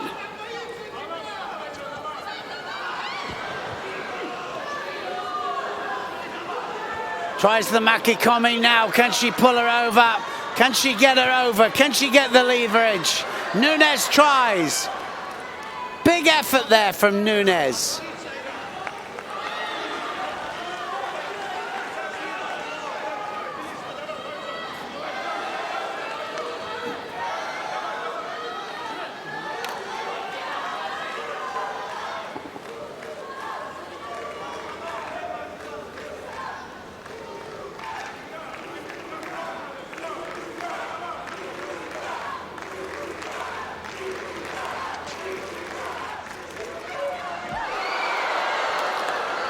Oh my goodness me! Oh, it's gone!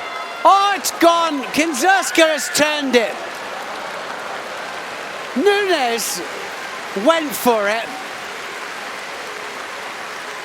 Landed wrong, didn't quite land in the right way, and Kinzerska was on top of her. Lost by Ippon in the previous match. This time she turns it round.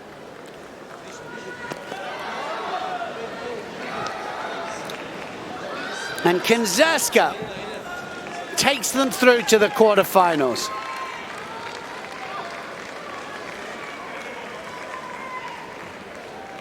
The W1 winner in white judo for Azerbaijan. Nunes distraught, obviously.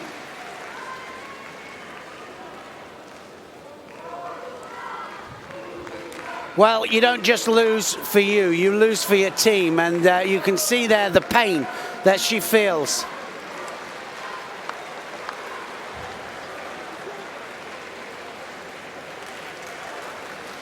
Disappointed, Portuguese team.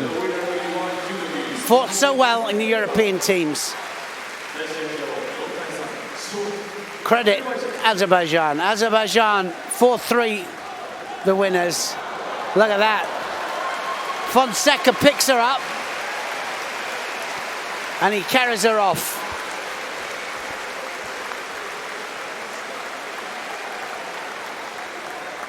Wow.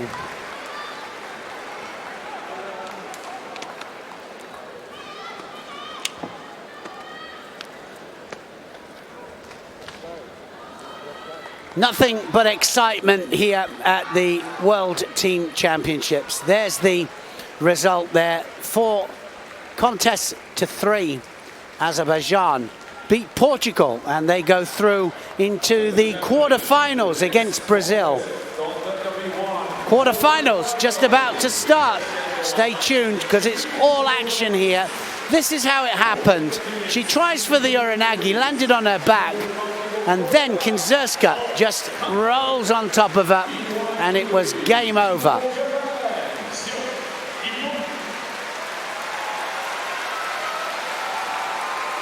First time we've seen Japan.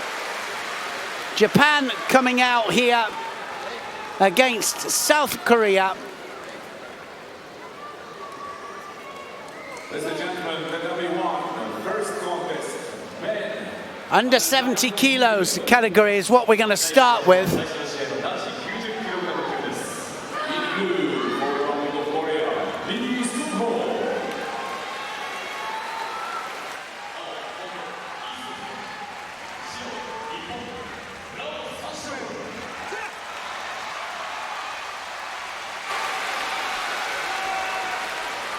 Well, we're not starting. So this is quarterfinals, and we've got Moreo of Japan here against Lee of Korea in the under 90 kilos category.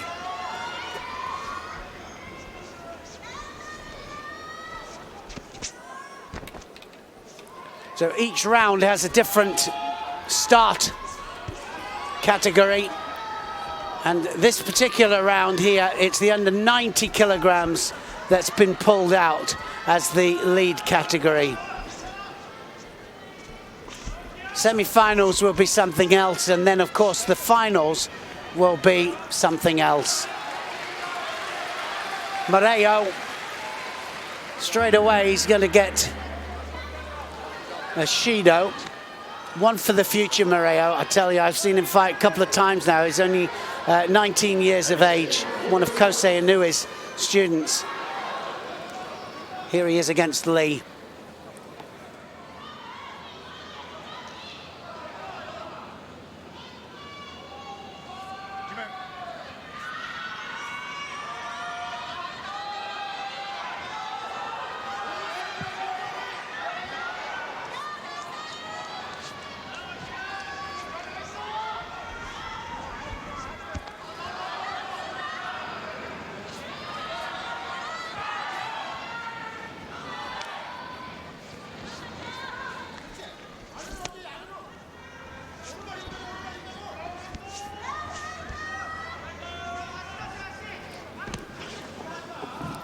So a Shido each on the board now.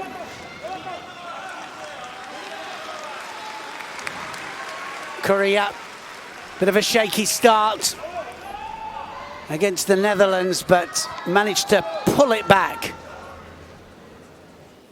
Looked like Netherlands were going to have a clean sweep of it, but they dug in deep, Korea.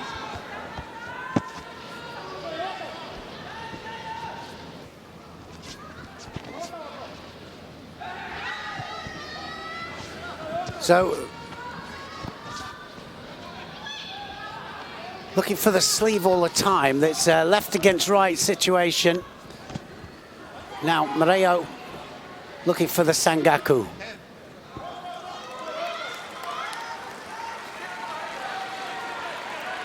Moreo has really lovely judo and is developing. Just the fact that Kosei Inui has put him into this team here might swap him over when he comes to the semi-final or final, but he's given him a match in World Championships.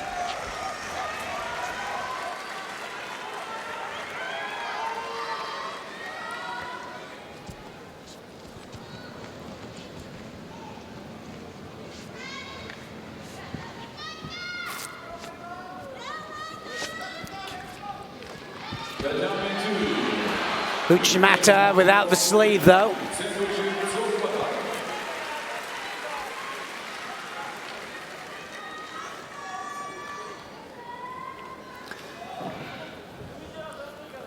Lee Sung-ho so far managing to quell the left Uchimata of Moreau. Ladies and gentlemen, all time number 2, the score between the teams of People's Republic of China and Mongolia now is 3-3. So we're waiting to draw for a golden score contest. Please pay attention to the screen.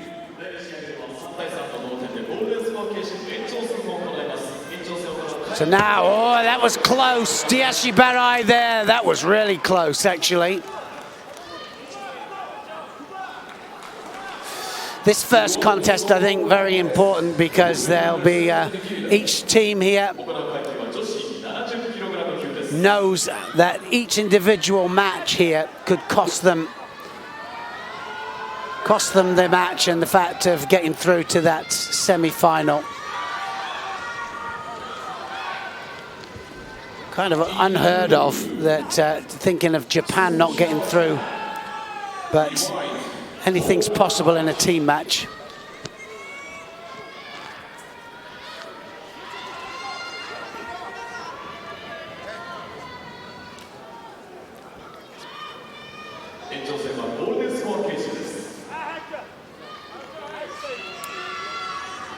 Well, the Korean just got Shido for stepping out.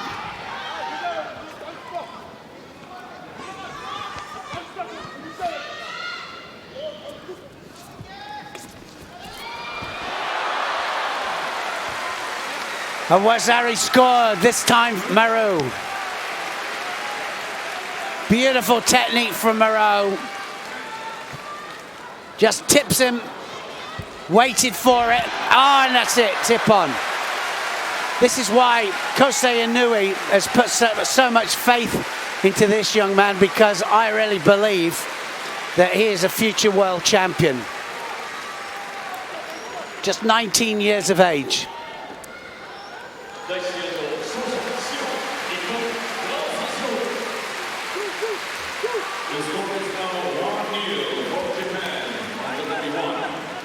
Look at the range there. That was a real hooking Osoto, that. So beautifully taken. Look at the pull on the arm. So the Kazushi was absolutely perfect. The Suruti hand as well. Brilliant stuff. 1-0 Japan. Next up then, Hamada Shori up against Lee Jong-young of Korea. This in the plus 70 kilograms. This is the heavyweights. So we've got a different starting point each round. So they pulled it out. The starting point here is 90 kilograms. And now we've come to the next weight up, which is plus 70 kilograms.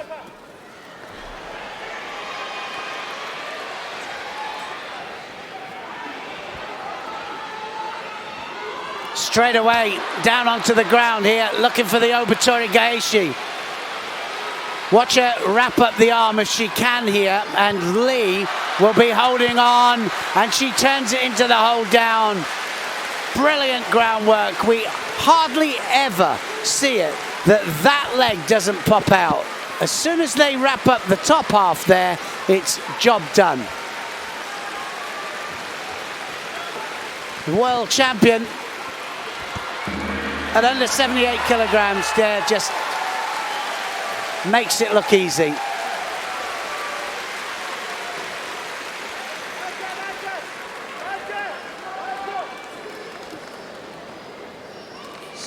She was world champion, world silver medalist this time, but that was brilliant stuff from Hamada.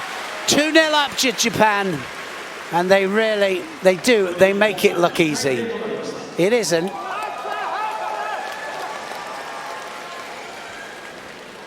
Look how easily the leg comes out. As soon as they wrap up the top half, of course, that's most of the job done. Control the head, control the body. Kagura is up next. Kaguro, the number 2 heavyweight in Japan, and he's up here against Kim Jisoo. In Kim Min-young, sorry. Kim Jisoo is up next. So the world bronze medalist is who he's up against, and he'll be wanting to prove that Japan should have sent him to this World Championships.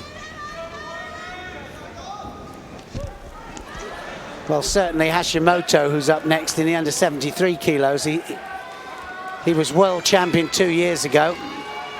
Couldn't make the individual team, and of course Ono goes and wins the World Championships. Next contest is quarter-final.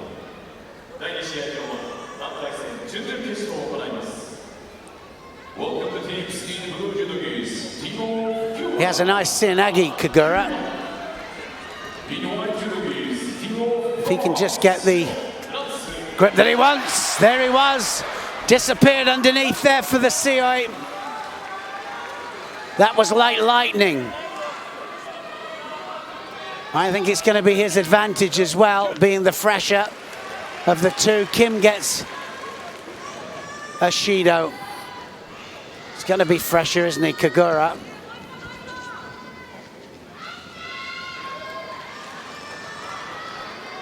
So often as well, when he come to the team match, day after the heavyweights, just the way it unfolds.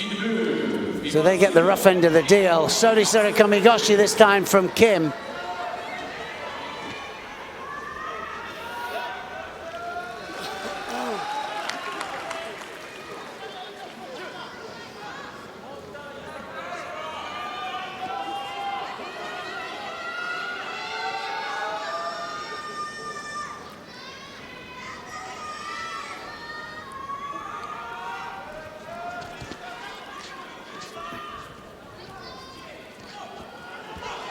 Something's going to happen. Oh, Ashiwaza!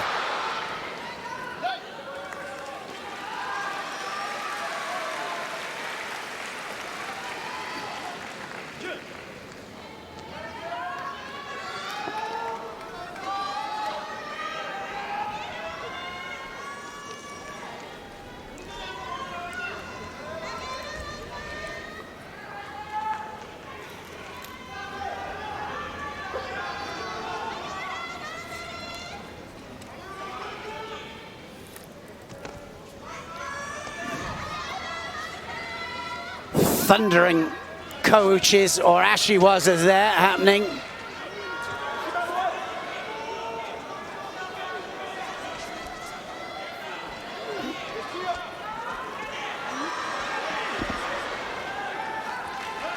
Easily stopped there from Kagura.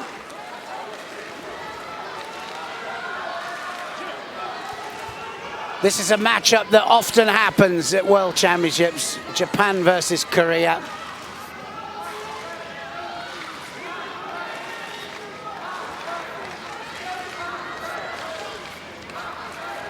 And it's always a tough one. Sumigaeshi! Great attempt there from Kagura. At least he has a go.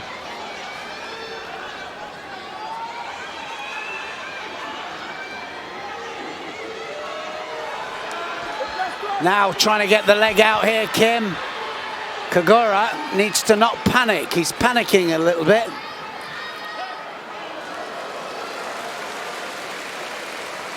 Kagura breathes again.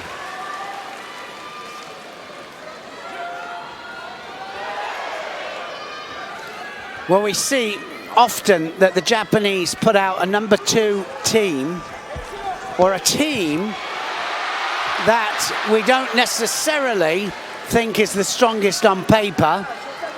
We think, but they always seem to get it right. Such is their depth as well, that they can put number 2 and the 3s out there to beat the rest of the world.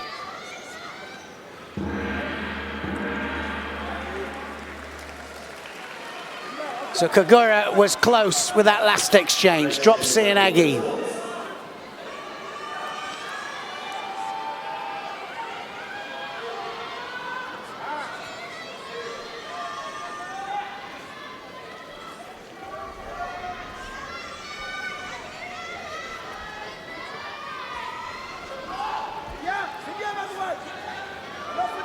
Well, good tough match this. That's better. Kim seems to be warming up a little bit.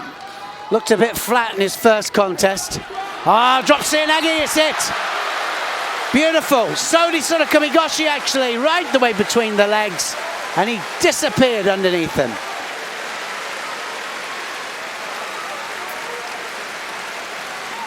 Now Guerra definitely trying to show that he belongs at this level.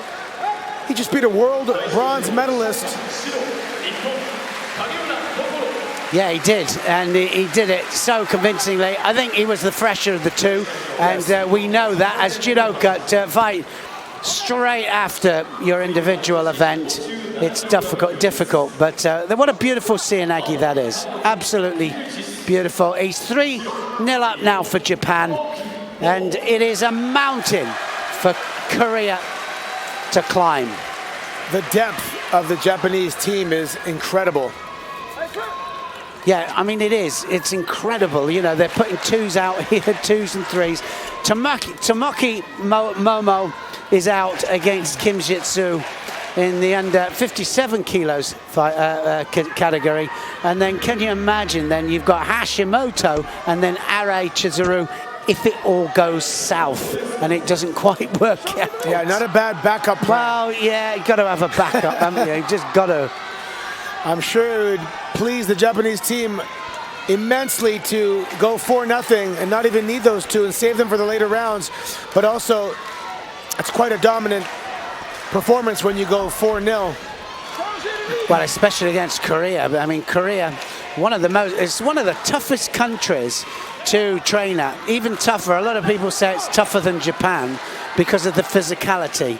Can't do as many rounds as you do in Japan. And they have such a strong university team as well. So it's one of the hardest, but so far Japan still way ahead when it comes to team matches and of course depth of fighters. Yeah, there was a video a few years back that leaked of some of the physical conditioning taking place in Korea, and super intense. Insane is the word. Insane, yeah, insane. Well, there's some pretzel action going on here. Oh, that's going to be on. I think that deep. might be on. That shimiwaza there is on. If she can get leverage on it, and she's going to go again on that. And Tamaki knows that if she can get leverage, she's going to put it on, and then it's going to be game on. So a Kurieri, she's trying for Kataha, and a Kurieri there. Wow, Mate called excellent fight. Very good defense. She was in some serious jeopardy there for a moment. She did well to hold that off.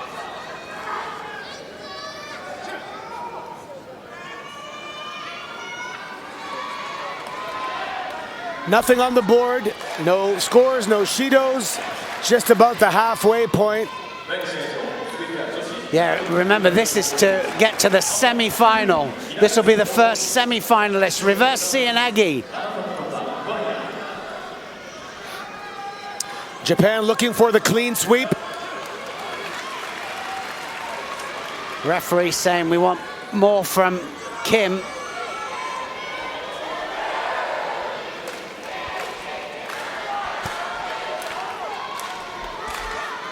Well, there's some great battles going on. Mat 1 and 2. Immediately, Tamaoki trying to loop the hand under. I think she did now. Let's see, she steps over, and she's going to try and just do a deadlift. Well, I think that might be on now. Just needs to get leverage. She's definitely under the net because the referee is right on it. You can see the...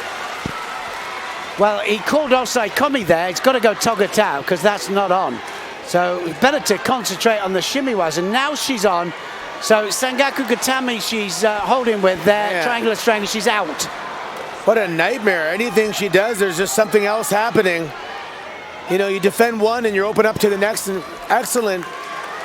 This is how important it is to have plan A, B, C, D, and E in the newaza, because if you can go from one to the other, the referee there is going to let you carry on with it. It seemed like she was anticipating her reactions and was prepared for them before she even did them. And now it's Kim taking the fight to Tamaki.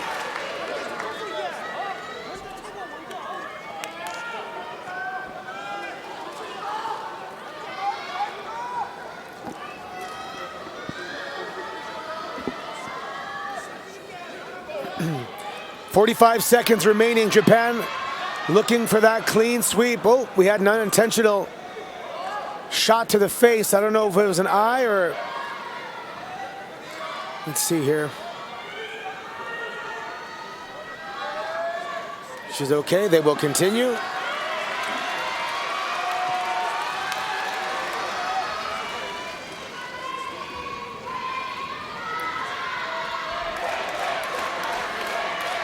Yes, this will wrap it all up. So that's why the Japanese are so keen to get this one done. Tamaki.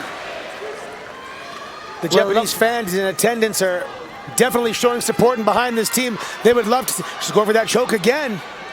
Yeah, look at how high the crowd are going, absolutely up into the rafters in this Nippon Budokan Stadium.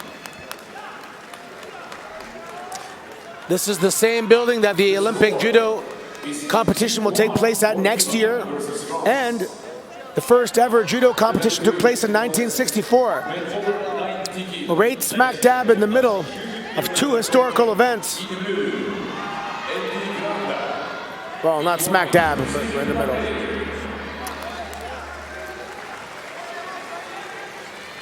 So golden score. And away they go. How devastating of a blow would this be to the Korean squad to get swept? Yeah, it will be a clean sweep by Japan, which is, of course, what they're after. That was Man. Tominagi just to get down into Newaza, I think. She loves her Newaza. Yeah, it's where she is strongest, Tomoki. She wants groundwork, but Kim just willing to stay out of it. So drops Seoinage this time. Kim raised her hand, gesturing, almost looking for a false attack, and in doing so, was a little bit susceptible to the continuation from Tamaoki.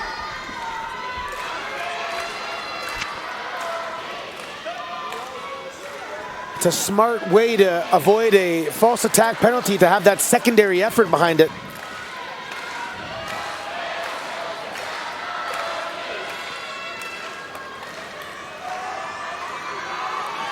I love it, these lighter weight categories, there's zero sign of fatigue. Yeah, they've got fantastic condition. They do so many randoris. I mean, we used to go to Japan, we'd do 15 to 20 randoris a day for a month. And it was just non-stop, you know, and that was just tachiwaza, and then we'd have the newaza on top of that, you know. It's just, I mean, it's sparring, just so many, and against good level people as well, you know. So you would do 15 to 20 of those. We'd stay out for 10 in the middle, you know, and do 10 on the trot. Against top guys. Top guys, top people. They've got so much depth. You either thrive or die, really. Well, I mean, but that's the situation. I did a really fantastic interview with Udo Quolmos yesterday, and he said that even when he was part of the East German system, he said that this was the place to come for their randori. They did all the physical conditioning, and he said the physical conditioning was insane. The amount, when he looks back in East Germany? In East Germany. The physical conditioning was insane, but then the judo, they couldn't get the judo level and the amount of people and bodies that they have here in Japan.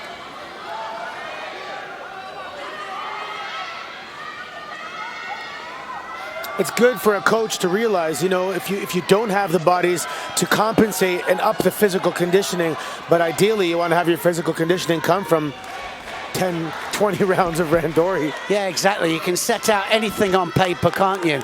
And it's a bit like what Tyson said, you know, you can have a great plan, but when you get hit in the mouth, you know, it's a bit different. And exactly the same, but it's all over. Japan are through. Wow, clean sweep. Clean sweep. Japanese fans in attendance thrilled with that. Yes, 4-0 to Japan. They're going to go through now. They'll wait for the teams to come up.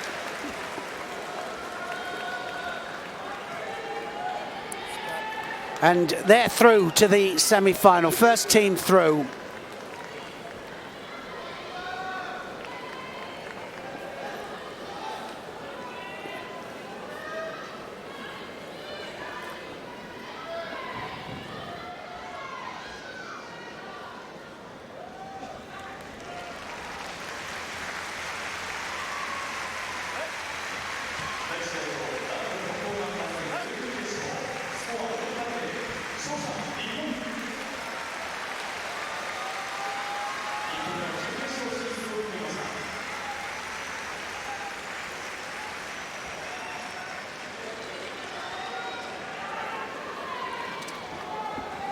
Hashimoto didn't even get out there, nor did Arai. They were the backup. They still are the backup. Nice to see Moreau out there in the under 90 kilograms. Moreau really one for the future. And like I say, and take my word for it, a future world champion, I think. So Japan go through. Moreau, Hamada, Kagura, Tomoko, Hashimoto and Arai. The winners over Lee Zhongjong, Kim Min-yong, Kim Yitsu, Kim Lim-wan and Han Hee-ju. Next match that we're going to see is Brazil against Azerbaijan, and that follows in just a second.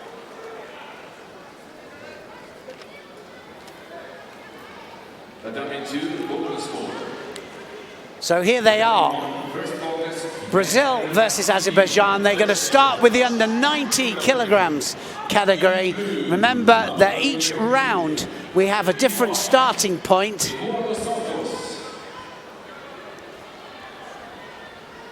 Under 90 kilograms. Santos of Brazil then up against Medvedev of Azerbaijan, and Santos is in white.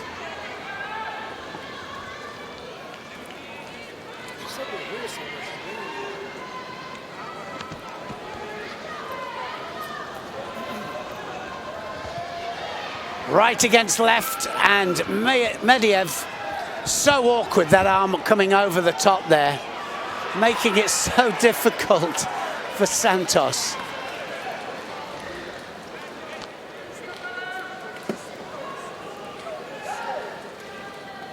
So 2 quarterfinals. This is the quarterfinal matches. I think I said they go straight through to the semi-finals, Japan. It was quarterfinals, excuse me for that. So they are now in the quarterfinals. This Brazil and Azerbaijan match will decide the second semi-final. Next category on tatami 2, men under 73 kilos. Yeah, either way, whoever wins this one's going to be up there against Japan. It's going to be very, very tough, but then they'll have a chance. I'm not saying it's automatically a chance for third, because they have excellent fighters, but that's a tough task. It's a tough call. It is a tough call. Japan on fire. Yeah, and 2 of their athletes had a chance to rest even. Well, I was saying that they had pretty good reserves, just waiting in the wings, just in case. Ooh, Hashimoto and Arai it was, but how awkward does Medvedev look there? It's got its extreme left-handed stance, big left arm over the top there, and it's so one-sided. Even that sweeping motion he did, he kind of lost his own balance himself. He swept so hard. See what they're looking at. Yeah, I don't quite know what it was, but they've said no, get on with it. Goes to video referee. There is going to be a time, I think, when the video we'll be able to see what the video referee is looking at. Oh, and we'll be able to see it on the big screen. Because at the moment, of course, what happens is we can't see it. We just see 2 fighters up there, and then the video group, the supervisors and the column there, they sort it out between themselves. They have 3 different angles to have a look at it, and we don't see it. So we don't see how they arrived at their decision. So there is talk that maybe that will be the situation from now on in. Yeah, even if we do have a replay, we don't necessarily have the right angle that's going to determine whether or not it was a score. Well, that's the problem, is that we're only seeing it from the one angle here, and so we need to see it from 3 different angles, which happens, of course, on the top table. That 360 rotating camera that they often use, that thing's incredible. Wow, some great shots on that, isn't there? There really is some amazing shots. I wonder if they use that for the review, because that's looking at things from every angle. Yeah, the problem is, of course, we don't have that camera everywhere we go. It's only here.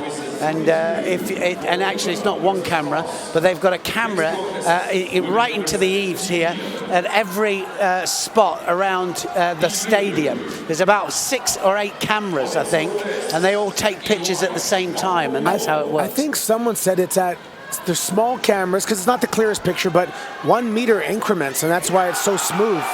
Whoa. He's taken him down, Santos. Santos counters Medvedev there to get an ippon and take Brazil into the lead. Wow. He was fired up after that, rightfully so. That's a big ippon against Medvedev. That is a huge ippon. We'll have just a quick look at it, and then you can tell me again about these cameras, because I'm interested. You can just tell me. Let's just have a look at the replay first.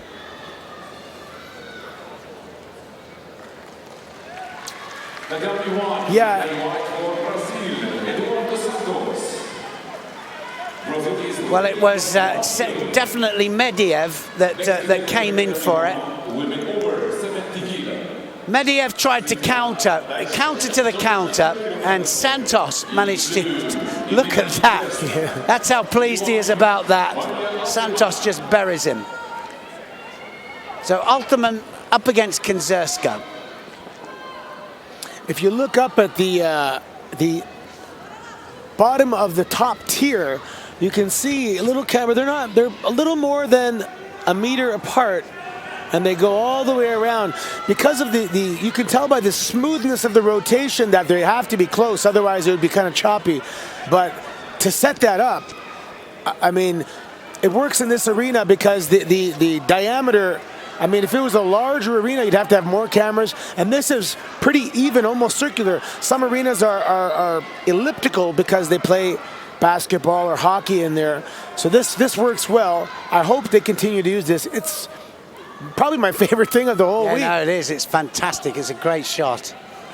It's almost inside the game, which is incredible. Look at that big left arm there from Altman. So I'm going to do a little math here and figure out what we got. Let's see. There's 1, 2, 3, 4, 5, 6, 7, 8 sides. They're just talking about the cameras all the way around the top here that take this magic shot. It looks like, let's say 15 per side. So 34, 120 cameras. That's amazing. Well, I think we might have a problem to get that through the budget for the rest of the world tour. Yeah, 120. I'm sure they're expensive cameras too. Well, Altman just about controlling this, but Kinzerska, she'll be looking for the counter. Kinzerska was the one that saved Brazil, saved Azerbaijan, sorry. She saved her in that golden score match. She turned over the defeat against Portugal.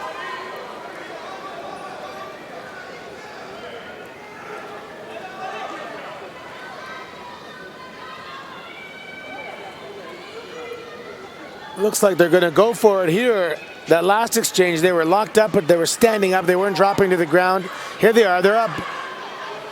She's just trying to walk her out, Kinzerska. She's trying to walk her out to get a penalty, as she hasn't attacked. Oh, yeah. And pays the price. Rightfully so. Her sole intention is just to get penalties.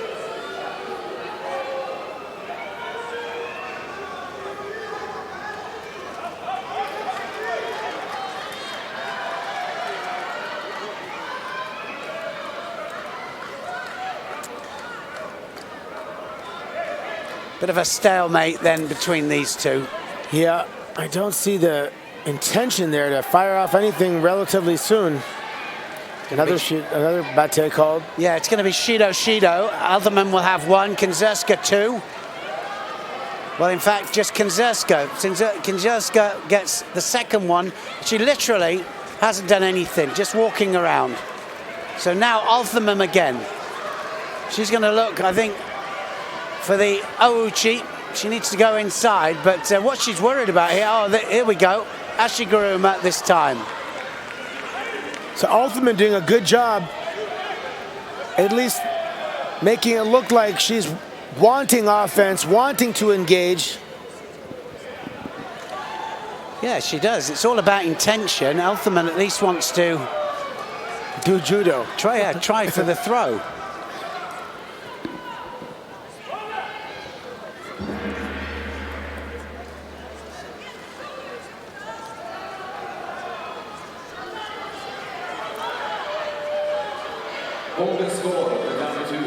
Kinzerska now, the overhand grip, pulling her in. Let's see if she's going to try and use this grip for some offense.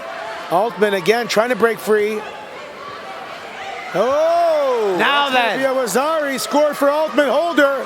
Squeeze, trying. Okay, well, Kinzerska doesn't look like she's trying to get up. That's it. It's all over. So Althaman, Ashiwaza there, Kanzerska can do nothing. Scored a Wazari and now just holds for the 10 seconds and that's it, all over. Kanzerska grabbing her left hand like she got hurt there. And she can't even push off it on the way up.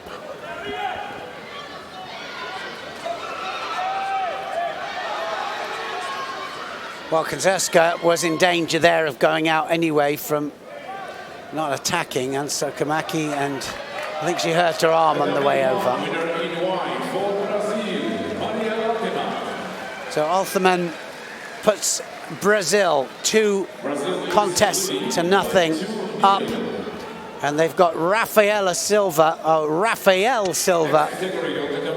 next. Sasai Surakumiyashi was the technique.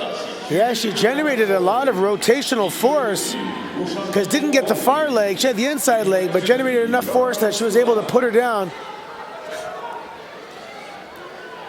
Well, Rafael Silva is up next. Can he take them 3-0 up against Kokori of Azerbaijan? Big Rafael Silva, he's coming too. Look at that, he looks fired up. Well, Kokori was the one that did that massive technique on Fonseca. Huge ippon. Former world bronze medalist, Kokori. Yeah, I saw on the screen in the back, Fonseca got thrown pretty hard. Yikes. Oh, it was huge. It was. And he kind of shook his head as if to say, I think you were a little bit too big for me. Because Fonseca's even a little bit shorter for the category, too. He's just so solid. Yep, and his World Championships is finished now, of course. Portugal go out. Oh, Sotogari. Kokori then so close with that. Yeah, he planted the sweeping leg and pushed as opposed to sweeping. If he swept that, that could have been it. Yeah, Silva has to do something now. He has to try and get into this match.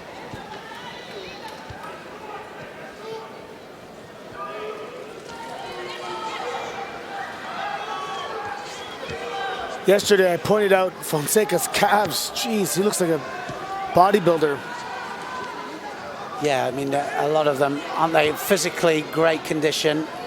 Always, before this World Championships, a little bit suspect on the judo conditioning, you know, which we know is so important because you can get caught in the gym if you're not careful. And there's no substitute for the amount of judo you can put in your body. It's a bit like a marathon runner not doing enough miles, but you've got to put those miles into your legs.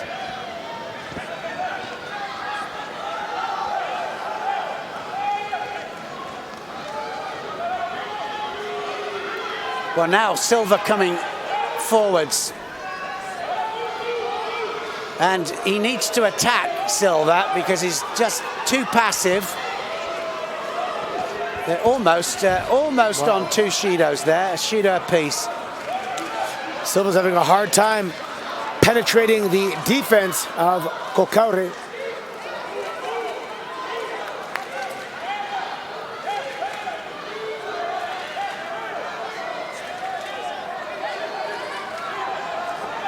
On mat 2, it's France versus Cuba going at it.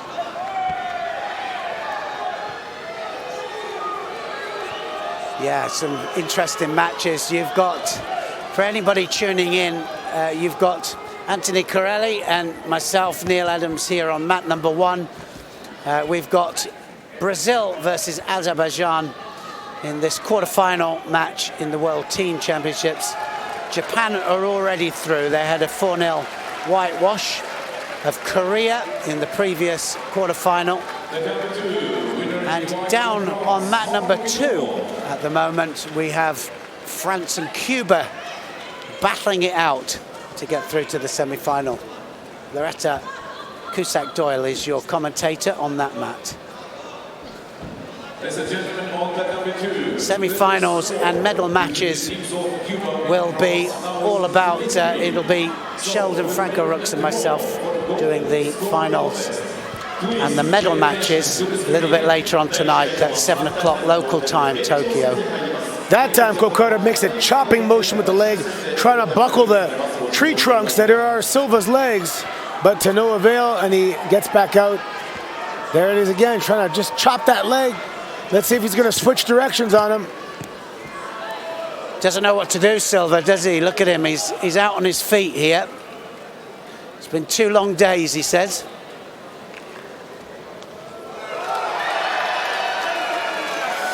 Well, with 44 seconds left, he's definitely going to have to dig deep, find that extra energy reserve and make it happen, or Azerbaijan's going to get one, and that's it. It's over.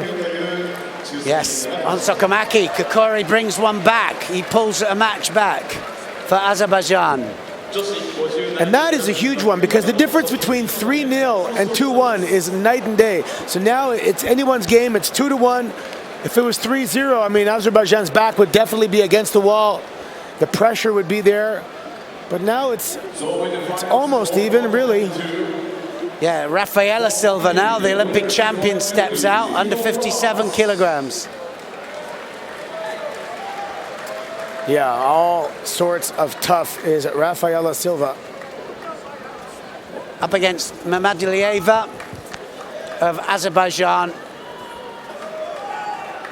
And I think she's going to absolutely steamroller this, Silva. I don't know what weight category Mammadalieva is, but she looks a lot smaller than Silva. I think an under 52 kilos Mammadalieva. And you can see the difference in the power. Yeah. Straight away. I'll go up a weight, now I'll fight the Olympic champion at the weight above. That's it, yeah. Well, yeah, she gets an A+ for bravery. Yeah, she does. So Shido straight away. Mammadalieva is now 2 Shidos on the board here.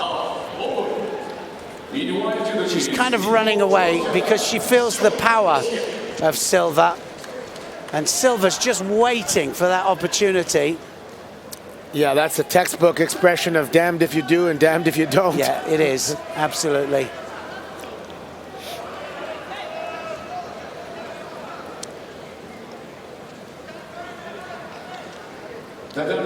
On mat 2 number now coming up, it's Mongolia and Russia in another quarterfinal contest.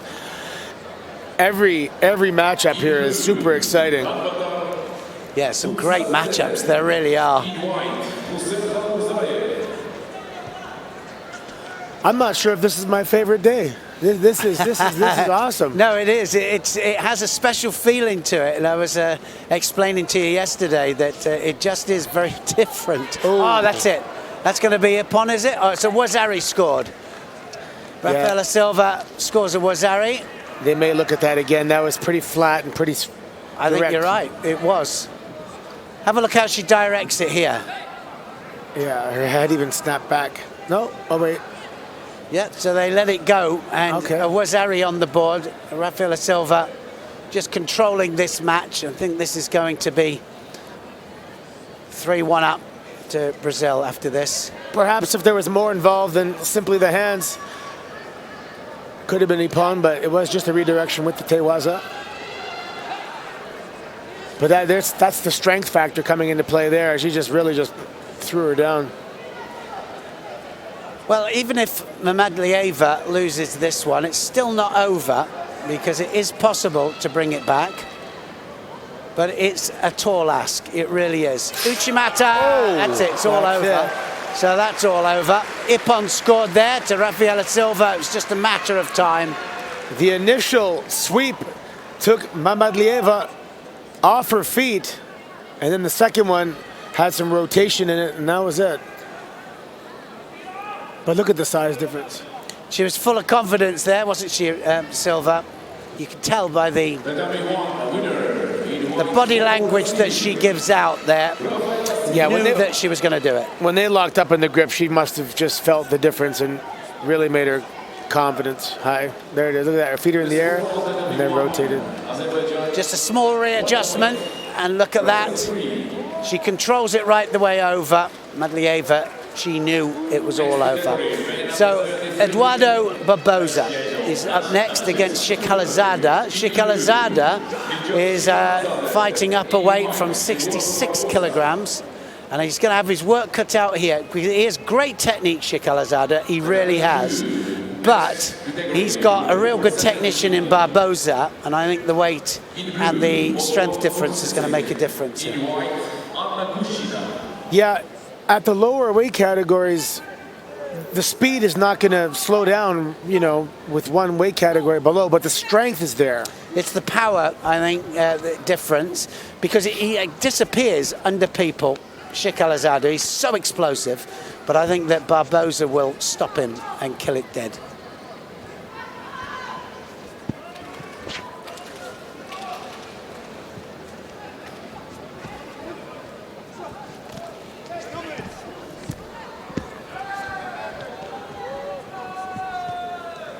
Well, that's certainly where I would go if I had Shikhalazada there, because he just doesn't. They actually not renowned for their groundwork. They have one or two techniques that they do down there, but they have good defense and they wait for the mate, but it gives you plenty of opportunity to transition down. It would be interesting if they put something in place to measure, you know, speed, strength, reaction time in the different weight categories, and just to see where the actual speed starts to slow down. Obviously heavyweights are you know, slower, but where does it actually start and where does the power increase? Because there's going to be a sweet spot where a certain category can compete with strength and speed. Well, it's a different kind of speed, and it's a different kind of power. It's more muscular endurance. But the other thing is that the speed of entry is the same. It's the speed of the actual match itself that differs. Whoa. That's it, Sipon. So I was right. Shikhalazada there, just good decision, and Barboza's dropped on top of him. He's tapped out now, so it's Ipon. But he had no chance there with Barboza, and I could see it as soon as they came out to grip up. That difference in a fully fledged under 73 kilo fighter made a difference to Shikhalazada. So that is Brazil through. Brazil are going to win this match 4 contests to 1, and they are through to the semi-final against Japan. Yeah, in 2 different divisions, Azerbaijan sent people that are the category below, so that I think that was the factor, or that was a big factor here so far. But Brazil's through. So it'll be Brazil versus Japan, semifinals. Semi-finals. Bottom half of the draw still hasn't been decided yet, still being fought off. We've gone through this side, pretty sharpish, and I think that what will happen now is just got a little break before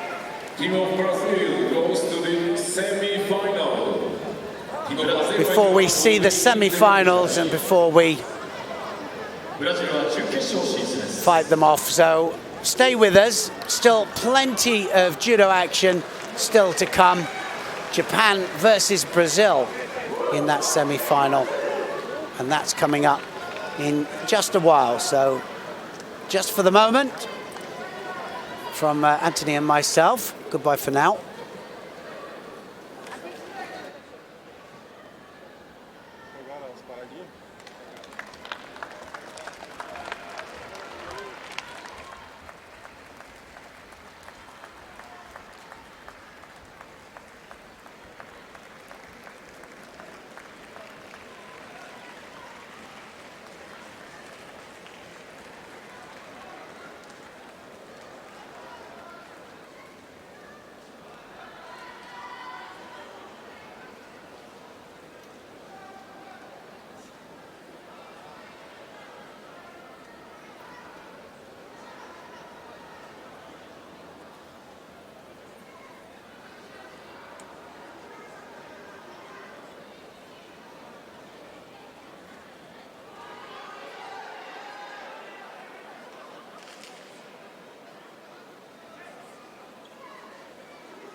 We have all the score on the tatami 2.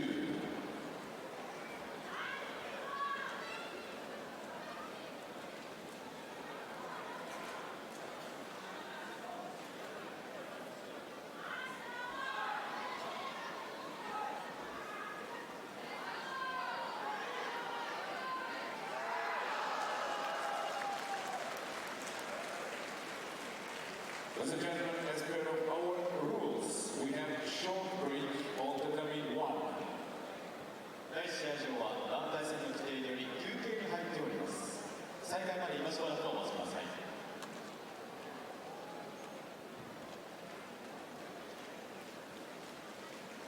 Winner tatami 2 in white for Russia, Anna Mushina.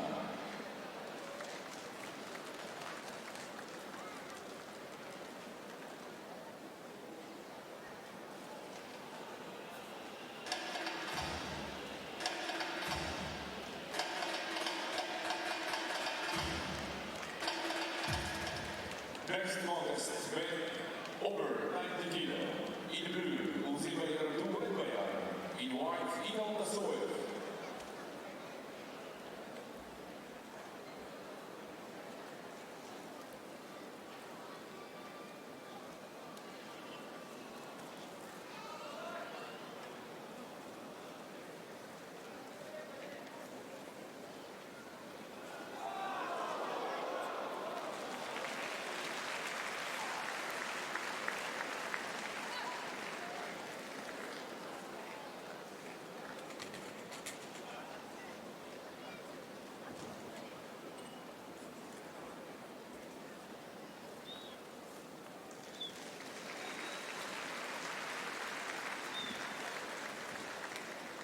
Winner in white for Russia, Ivan Dasoev.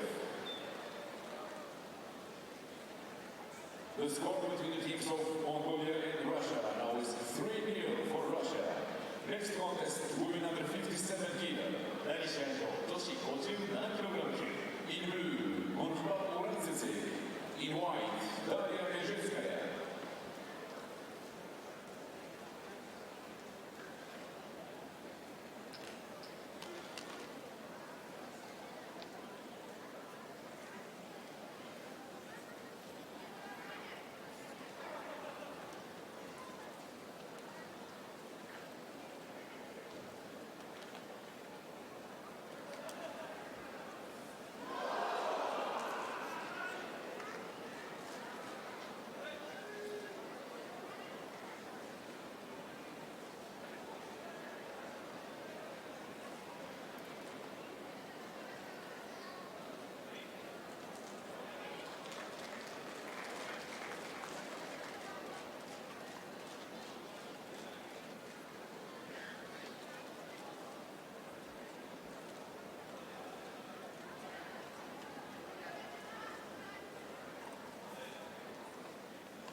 Winner in white Judo, representing Russia, Daria Mezhetskaya.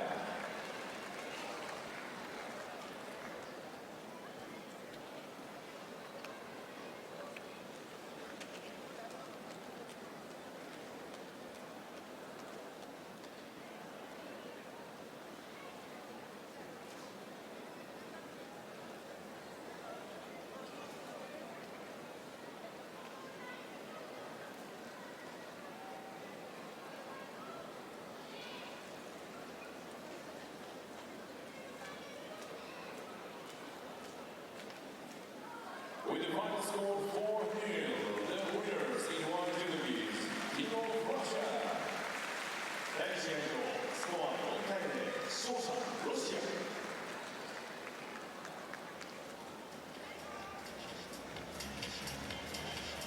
Team of Russia goes to the semi-final.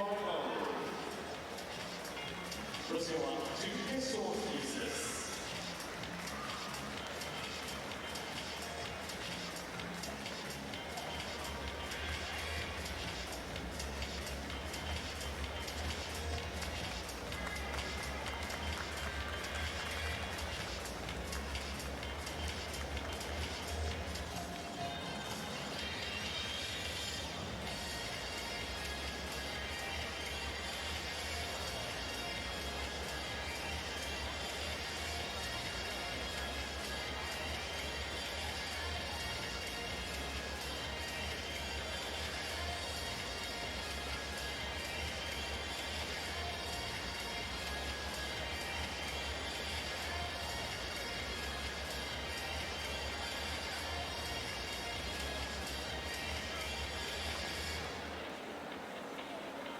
Ladies and gentlemen, once again we remind you that today is the last day at the World Judo Championships Tokyo 2019. Today we have mixed teams competition. 2019世界柔道東京大会本日が大会最終日となっております。何度も団体戦が行われています。今、第1、第2畳ともに規定より9級に入っております。この後、敗者復活戦を行ってまいります。柏原と申します。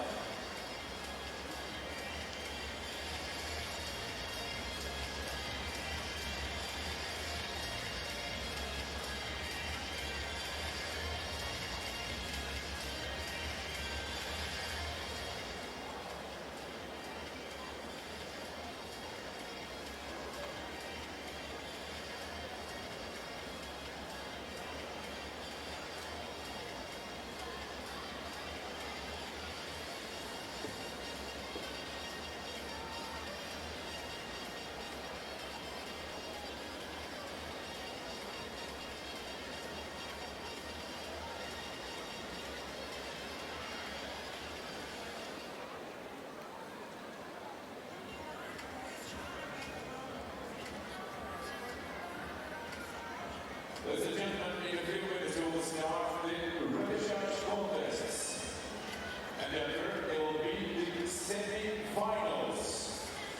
もう間もなく第1、第2試合とともに敗者復活戦、そしてステージ準決勝が行われます。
Ladies and gentlemen, in the repechage we have the following countries. So, on platinum 2, so will be the repechage between the teams of Mongolia and Cuba. And on platinum 1, the repechage between the teams of Azerbaijan and the Republic of Korea. この後の敗者復活戦、第1試合場はアゼルバイジャン対韓国、第2試合場、モンゴル対キューバが行われます。Then we'll be in the semi-finals. So in the semi-finals, Team of Brazil against Team of Japan, and Team of Russia against Team of France. 水曜日まで準決勝、第1試合場は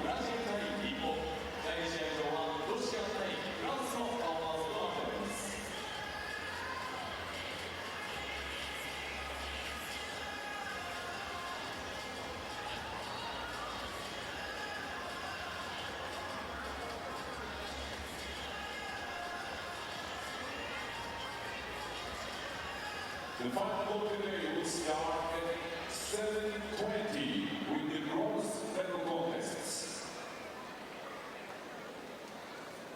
予選は準決勝まで、そして夜の7時20分から決勝ラウンドを行います。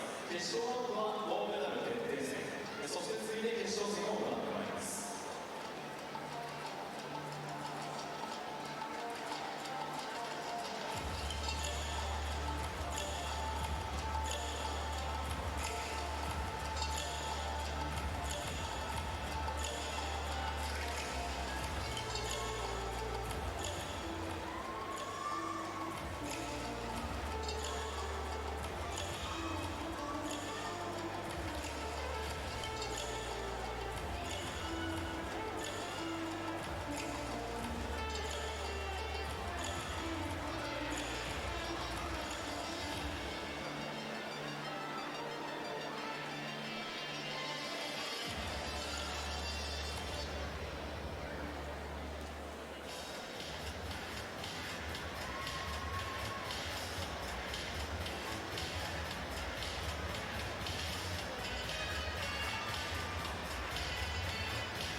Tokyo, be ready. Let's support our judoka.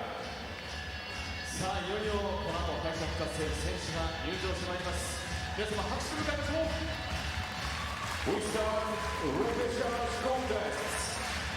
敗者復活戦をスタートします。 Please welcome the teams. Tatami 2 in blue judokis. Tatami 1 in blue judokis. Team of Azerbaijan. In white judokis. Team of Republic of Korea.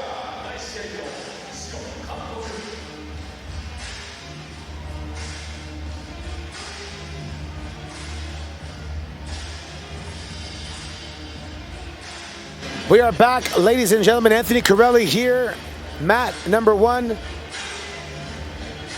This is the repechage of the team competition. We have Korea versus Azerbaijan. We're going to start off with plus 70 kilograms, Han Mi-jin of Korea versus Arina Kinzerska of Azerbaijan.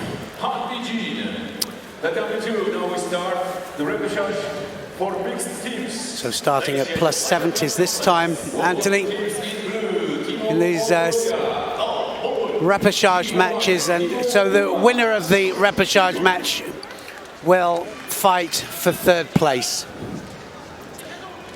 against the loser of the semifinals later on tonight. Yeah, from the opposite side, and that's the way they do it. So they kind of cross them over. Man, mat number 2 is cool too. Mongolia versus Cuba. Gosh. I mean, talk about other side of the planet.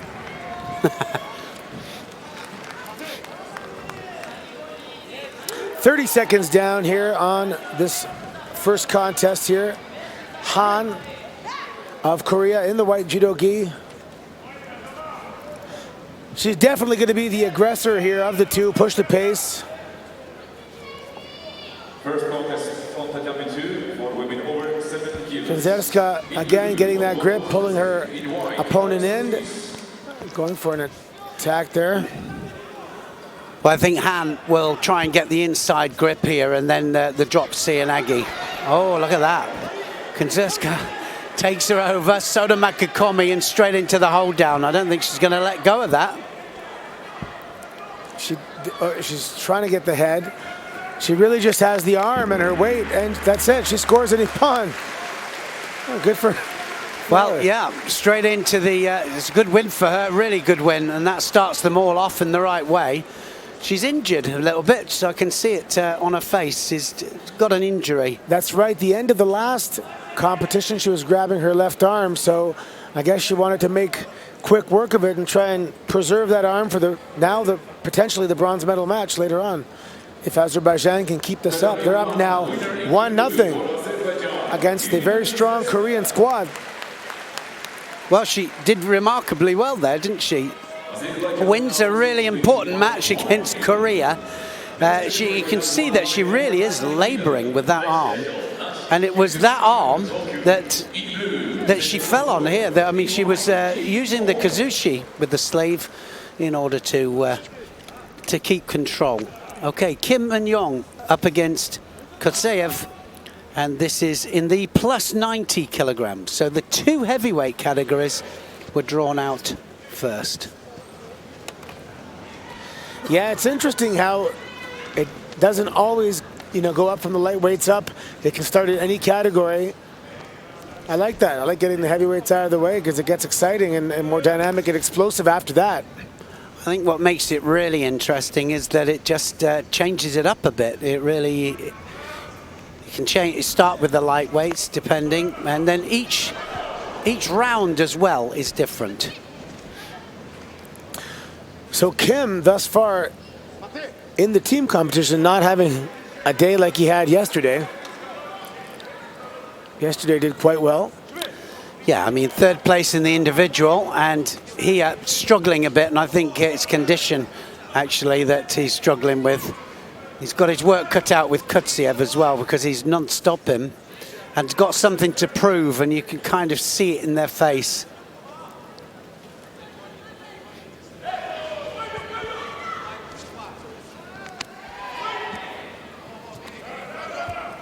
Strong overhand right grip now by Kutsayev. Kim able to avoid going to his back. 2 minutes, 38 seconds remaining. This is the second contest in this particular group. Azerbaijan is up 1-0. Whoa, wow, wow. That was really close, wasn't it, there? Kim went for the Kosoto, and he was really close with it there. Kotsiev just manages to climb off it.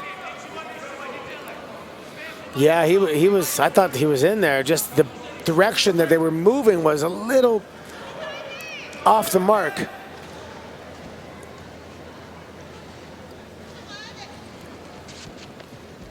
That's good that they're trying to score. Yeah, you want to see them attack, don't you, and keep it open.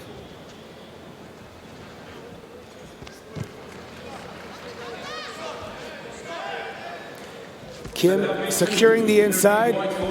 Kutsayev, though, Tomanagi, whoa! Nice cartwheel by Kutsayev to get out of the way of that. It looks like he's drilled that a million times. That was pretty smooth.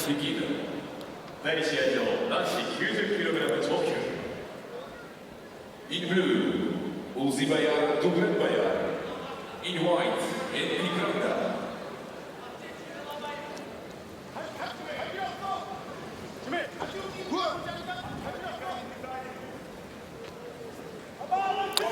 Well, this is an important one. I think Kutsayev needs to get this one. He'll want to get this.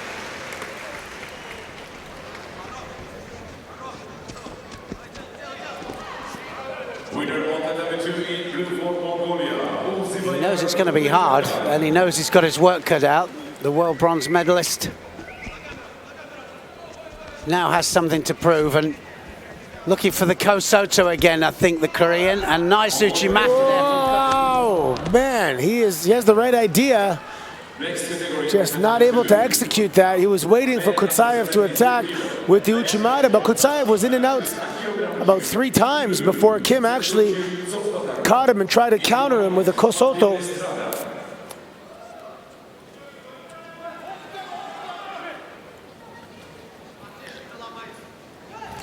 Kim lifting that left leg up to try and help generate some elevation.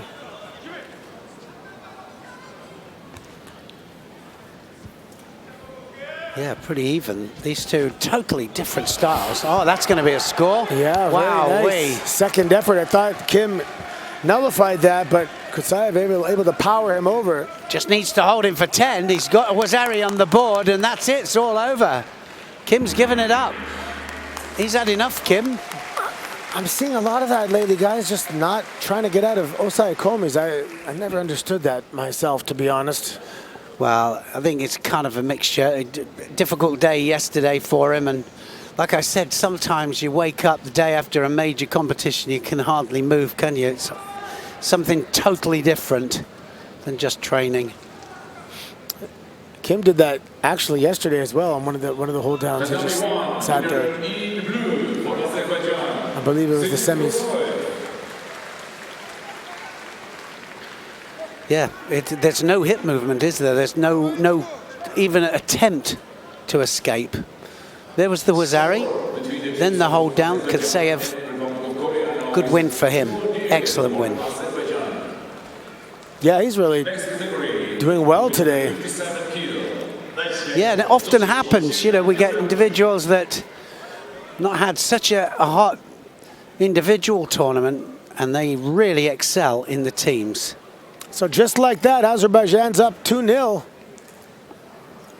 Now we're going to go back down to minus 57 kilograms here. Kim Jizu of Korea versus Munksedev Ichin Korlo. I don't know if that's a tough one, from Azerbaijan.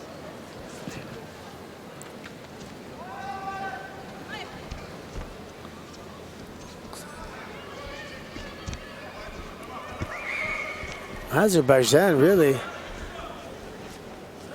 coming out strong. They've had they're ones that have gone on to a women's program. They got a women's program in happening now, And one of the reasons, I mean, they had a really strong men's team. They wanted to be able to compete at big events, you know, team events, especially with the new system. And they couldn't do that unless they got their women stronger. And I think that's happened in a lot of different countries, certainly Georgia. Georgia, I mean, for example, always used to win, you know, or be there roundabout for the world teams and the European teams. They were the strongest, one of the strongest judo nations from a team perspective. And then, of course, when they introduced the new format, changed the dynamic.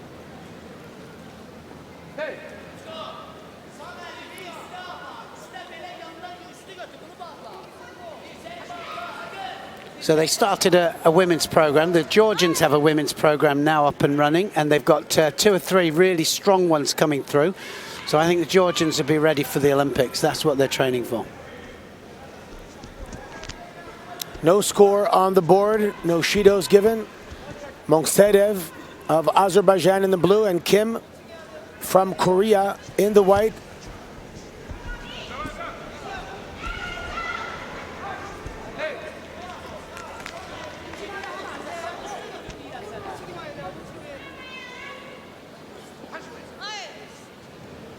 Minute and a half gone, 2 minutes, 30 seconds remaining.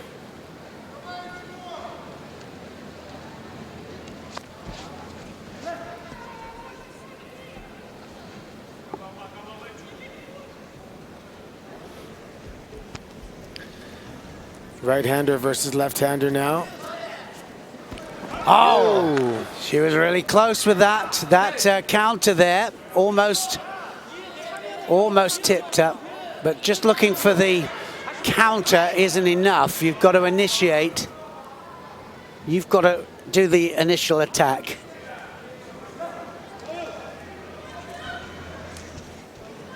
Kim with the inside. Oh, Monksedev went over the top. Whoa! Kim, that was pretty close to scoring, but Monksedev able to spin out and land on her stomach. Hajime is called. Yeah, that was a counter to a counter. Anybody's match this one. Ochigari this time. Kim forced to spin out to her stomach. Monksedev, no interest in Newaz at this point. Oh, she does get the Wazari for that earlier exchange. Yeah, it's Kim that gets it.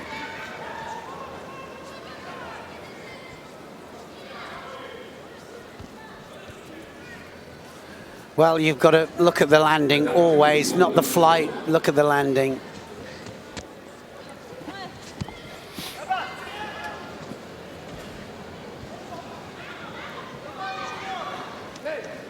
Looked like a 2-on-1 drop-down Kataguruma attempt there.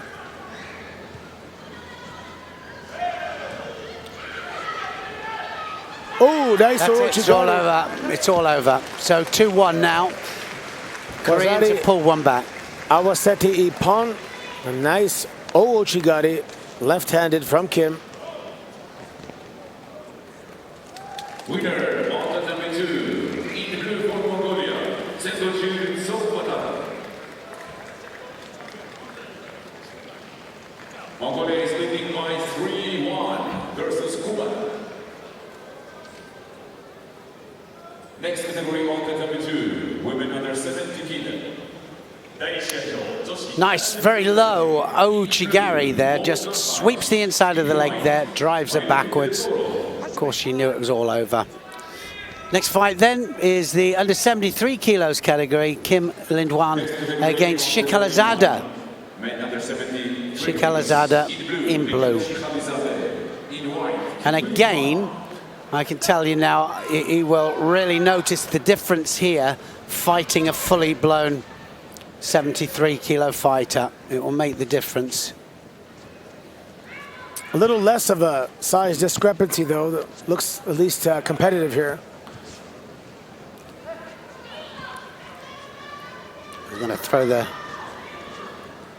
Sianagi in any second now, Kim. Whoa, man. He must have heard me. Didn't know it was the wrong timing, though. He was waiting for that. He was. He could tell. Kim almost had him loaded up on that hip. He's looking at him like, you almost got me there. Let's see if he stays away from it or goes right back to it. I think he's going to go on the other side this time. Wow. He is fast. He's looking really good, isn't he, Shikalazada?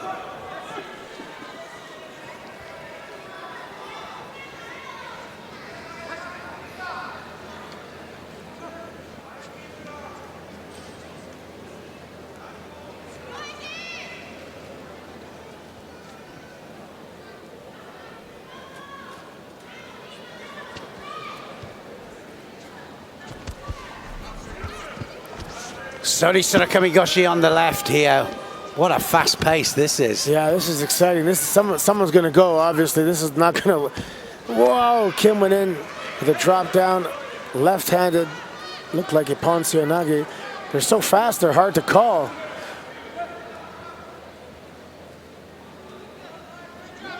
Because even he had a Sode Tsuruko Migoshi throw, but then kind of went for a Kosodo with the same Sode grip. They're really modifying and having these hybrid attacks. Wow. Oh, geez, thought he grabbed his leg there for a second. I think he wanted to.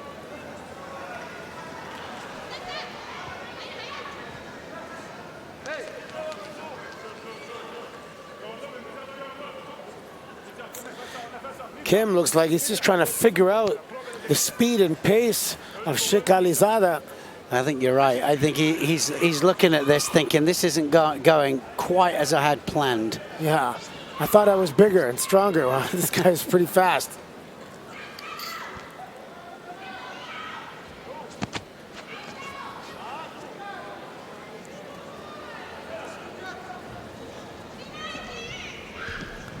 Let's see now if Kim's gonna change gears and open up here.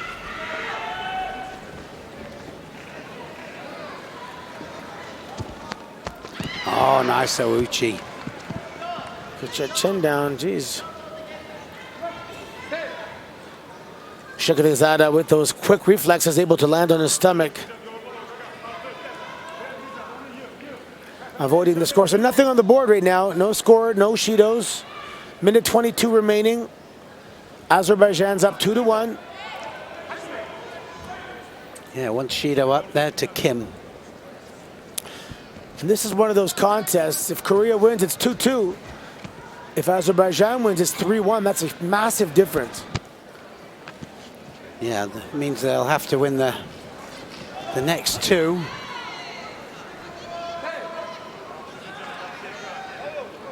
Looking at his sleeve there, and everybody has the same opportunity. It's just you've got to grip up and you've got to go in. Kim may have tried to gesture to the referee as if to indicate there was a gripping infraction, but... Yeah, but they're the worst ones for it. You know, they're absolutely the worst. That's it. No, the elbow was out. The elbow was out. That won't be counted. Prevented him from rotating over. Just the side. So if you have a look, see how the elbow... Oh, there's the wrong side. Thanks for that.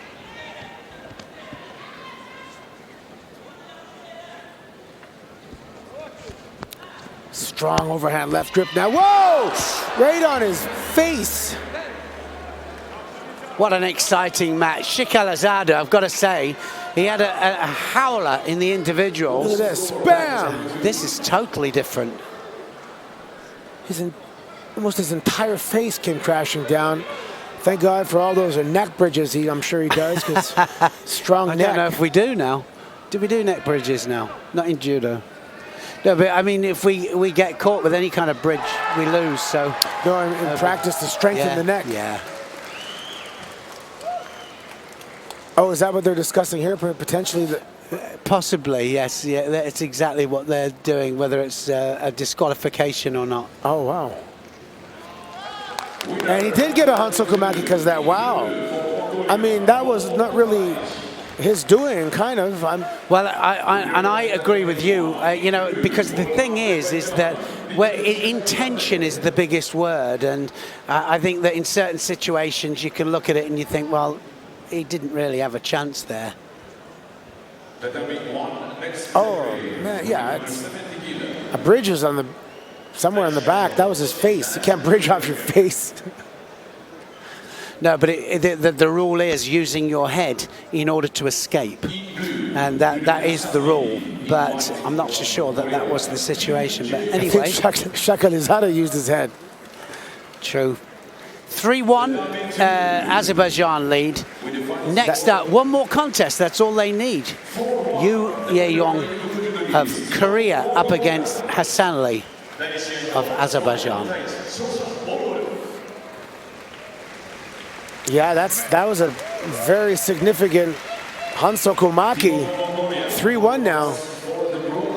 Well, same could happen, couldn't it? If they win the next two, Korea, that'll bring them up to 3-3. If they pull out that contest, look at the draw, then they'll lose it. Well, yeah.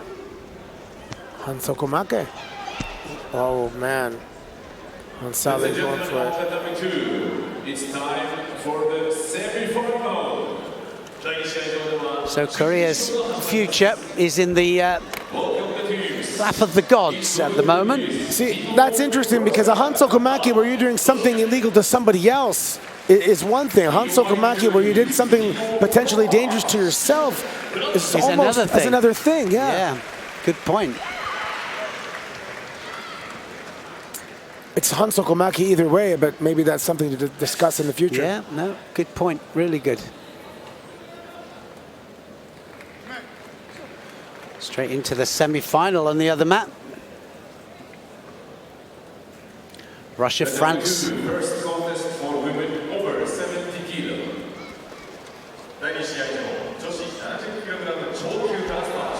In blue, Now look at that. Oh, very close there with that. Big old goshi.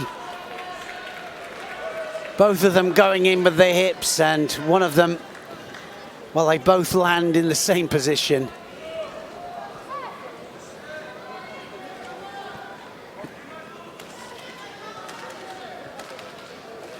Man, on mat number 2, there are some big, strong ladies.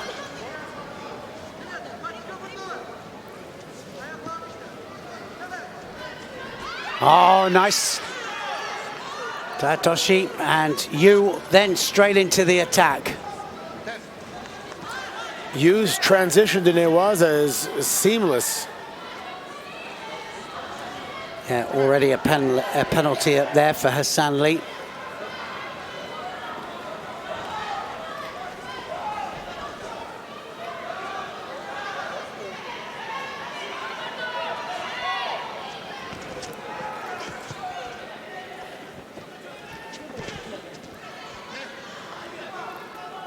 Hassan Ali wants to be the one to finish this.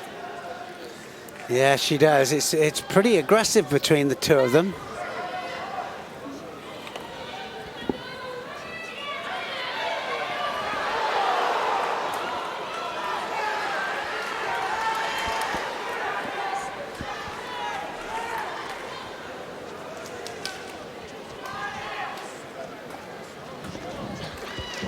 Uchimata. And this time, Uchimata again. Yu really starting to pile the attacks on. She's dominating the grip, she knows.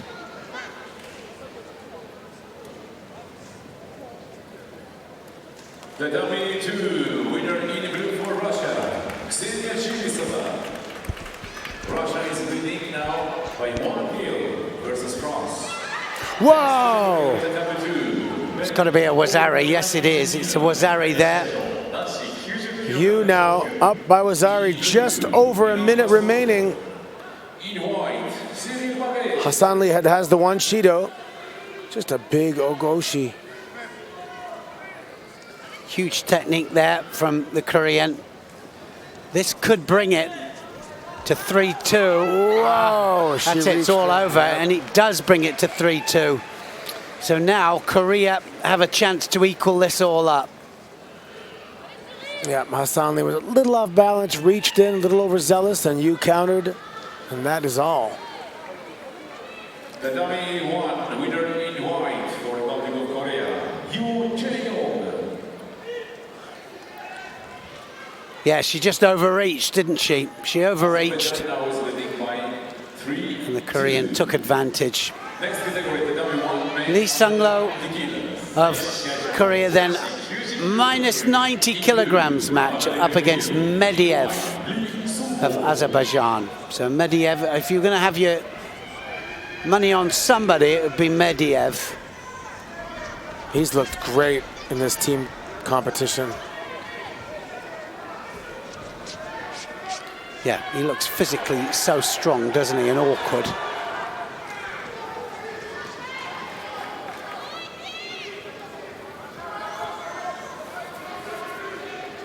He looks humongous for the division, too.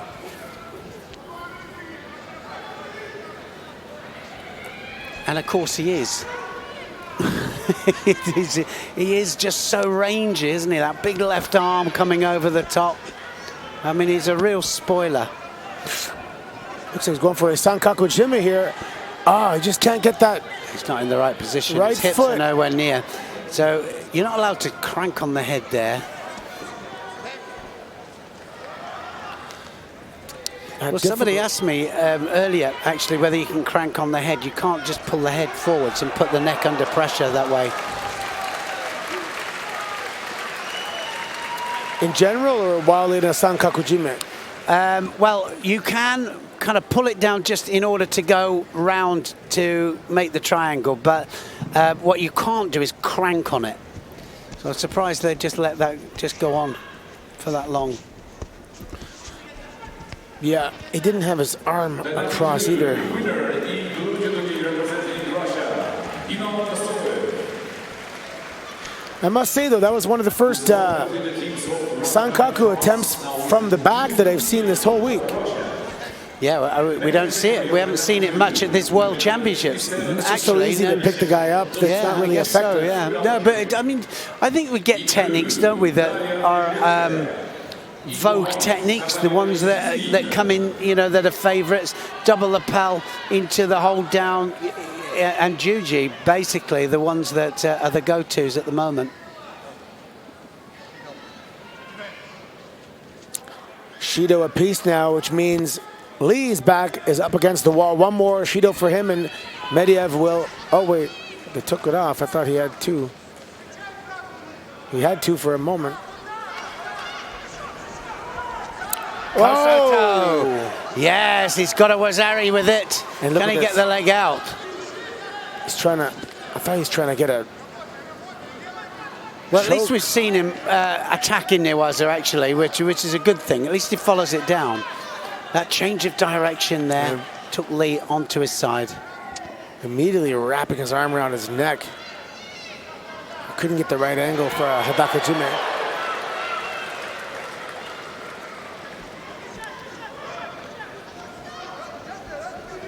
Surprised we don't see that enough, just to hold, just a straight Hadakajime to the neck by take someone's back. I guess. Well, I think they, just defend it more, don't they? I think it's being aware of where your opponent is and what he's doing. Yeah, and you can't touch the face, so it's pretty easy to just put the chin down. Sure. Yeah, but the rules allow, actually, at the moment, that you can go across the face and, you know, they'll just matter it, but they won't penalise. I think they should penalise because I think too many just go in willy-nilly and it goes across the face and the nose and different things. Yeah, I mean, if it's going to be a mate, you could dislocate someone's jaw, break some teeth, really throw them off their game, at the very least. Especially with a hip choke, and you're just walking, and the referee can't see it. You can do a lot of damage before mate is called. A penalty, I think, is good.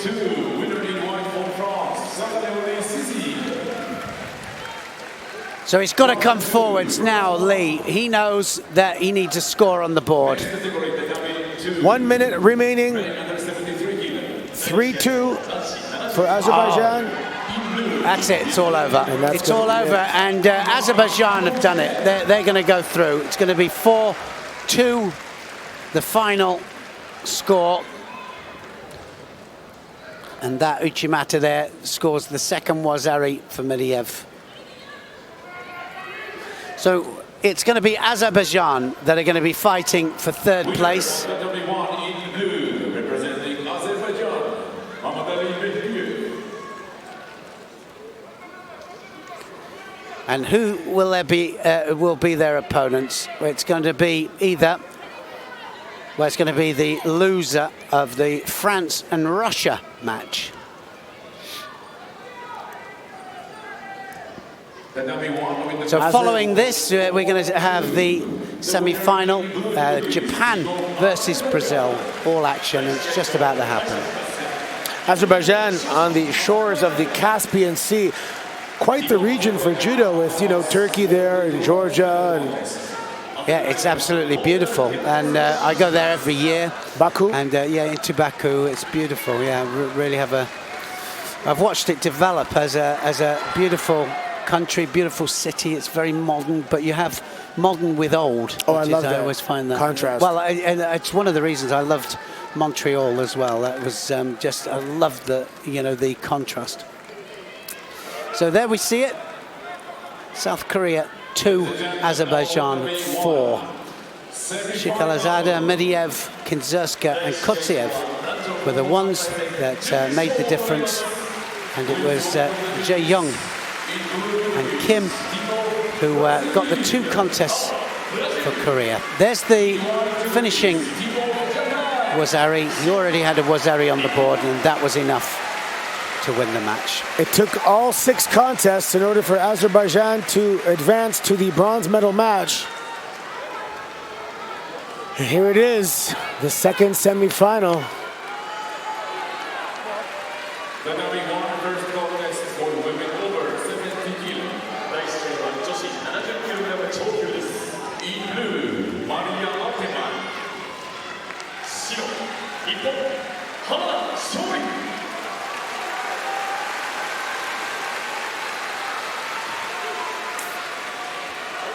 Semi-final then, and it's happening here in this stadium. What an atmosphere.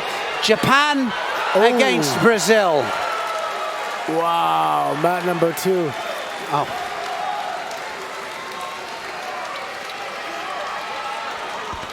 Altman with that strong overhand left grip now on Hamada Shori. Let's see what she can do with that. Hamada looks like she's having a hard time with the size and strength of Altman. Yeah, well, she's fighting plus 70s. She's giving weight away, we know that.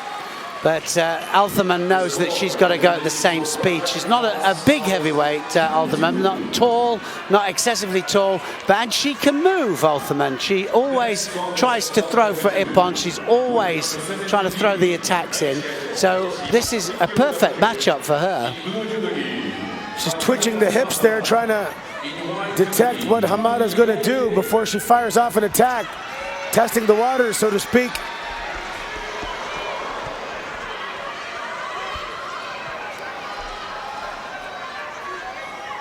Hamada trying to time that Ashiwaza.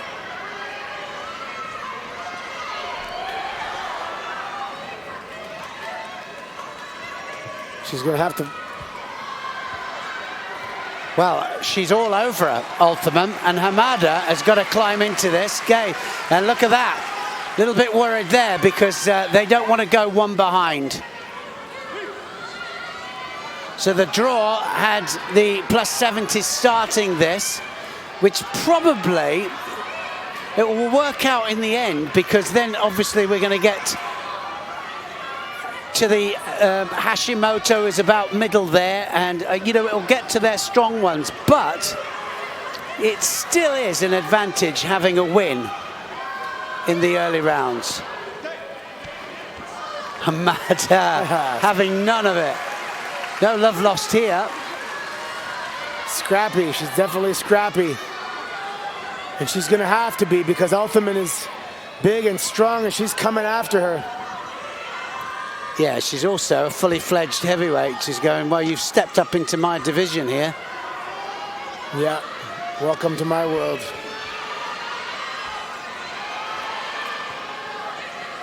But Hamada has the right game plan, switching directions, Koichi, Orochi, forward, back.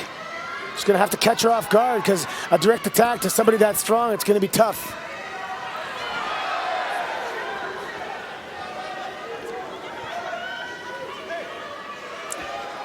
So it's going to be second Shido for Hamada and one Shido for Althaman. Hamada's back is against the wall. She's going to have to move now. Minute 23 remaining. Opening contest of the semifinal between Japan and Brazil. Ooh, tries to drop Cianagi, but so Althaman trying to referee there from the middle.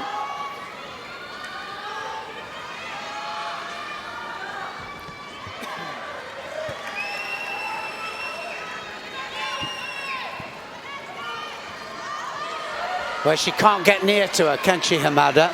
She's really trying to break through those defenses. Manages that, though. Goes through for the Sorisora Kamigoshi. Yeah, she can't even reach for that overhand grip. She just can't reach.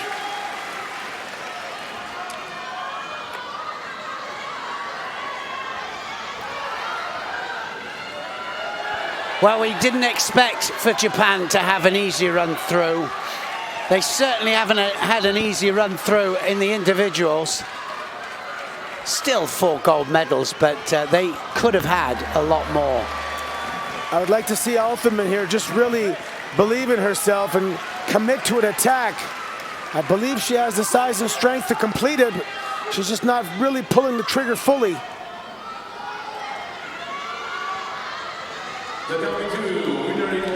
Hamada really showing that fighting spirit that the audience just loves. Yeah, they do. They love that, don't they? Backing her up now. One more penalty up for Althaman, and, well, it's Mate's. Mate called. One more penalty up for Althaman, and it'll be all systems ballistic then. Regulation time has run out. We are now into golden score.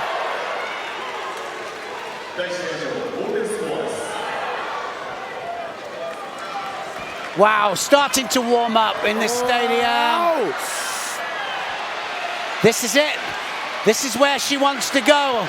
Hamada's going to pull it, turn it into. Wow. She's trying for the Jujigatami here. Can she settle on it? She was looking. She's going to get it. She's going to get it. No. Oh, it's coming out. It was She's going to go to the top of the arm again. Her own wrist. Oh, she's in the hold. Look at that. Turns it into the hold there. Just thinks, well, I'll just wrap the arm up then. And now she gets the Udigarami. Brilliant Newaza from Hamada. And she was scrapping to get out of that, Althaman. She knew that that was the danger. Hamada had one attack, and she made the most of it. And very smart, because that size advantage is almost eliminated in Newaza when you have top control. Japan is winning 1-0. Next category of the W1. Well, or 90 kilo. This is the thing about Udigarami as well. Some call it the Kimura, of course, because of famous judoka Kimura who did it. But what happens is Udigarami, the reverse Udigarami, of course it puts a little bit of pressure on the shoulder as well, but it's mostly against the elbow. But it depends on how it's put on. So Kagura now against Mura. This is a real heavyweight battle here. Well, Kagura isn't big for a heavyweight, but he is a real handful. But for every heavyweight that he ever fights, he's a real handful. And a winner of medals all over on the World Tour. Whenever he's out there, I've always seen him get to the final. So Silva is out now, and Mora is in for Brazil in the heavyweight. Yeah, I think they should have gone from before. But anyway, it's good to have two of that level that you can reverse. So he will fight it all the way through now. I think he had a bit of a knock as well, Silva.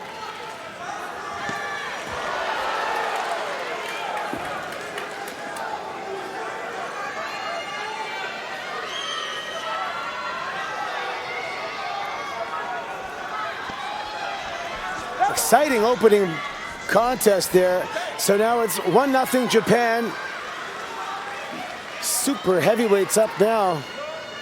Plus 90 kilograms. One Shido apiece. One for Mora of Brazil, one for Kaguya of Japan. 2 minutes, 35 seconds remaining.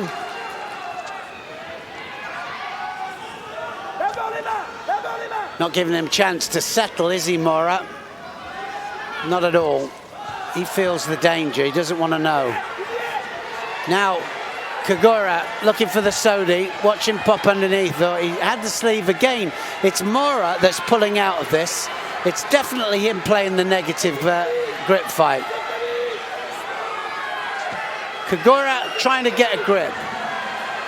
And this is where you need to penalize the one being negative. Whoa! That was nice, though. Beautiful. Uchimata there from Mora. Nice flexibility. Whoa! Cianagi.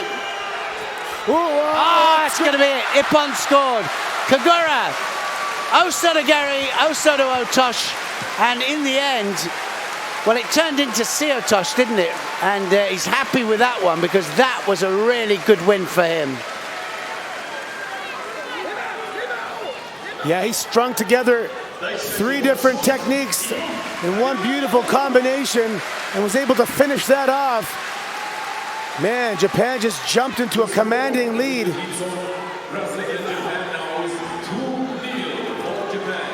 Beautiful, reaching. Osoto, almost Ashiguruma, wasn't it? It started off with Osoto, turns into Ashiguruma, takes him cleanly onto his back. Wow. So now in the ladies, under 57 kilograms, the world champion, Yoshida, steps out against Rafaela Silva, the Olympic champion. It's incredible, these matchups. Whoa, Silva realizes what's up for grabs here, and she's coming out like a house of fire. Olympic champion versus world champion, and major implications. Of course, Japan can go up 3-0, or Brazil can jump right back in the game, and it'll be 2-1. Both ladies getting Shidos here for not allowing the Kumikata to take place.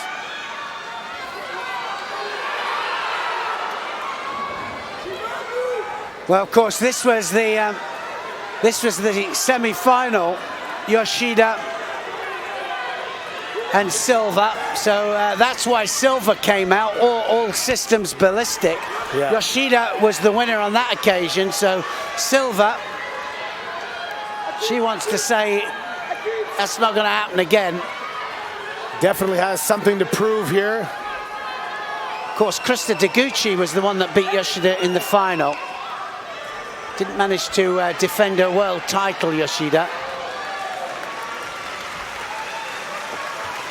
I hear that in high school, Krista Deguchi and Yoshida were rivals and training partners. That's just the word on the street, I'm not sure. No, well, almost for sure, because she definitely trained here in Japan, Deguchi. Japanese mum, and she has a Canadian father, and so now representing Canada. What a match, started well. He could do a bit as well, that guy. Kosei Inui there, World Olympic champion. Ladies and gentlemen, on the W2, the final score. Nothing on the board, one Shido apiece. 3-3. So we'll make it draw. Minute 40 seconds gone. Please pay attention to the screen. Some exciting stuff.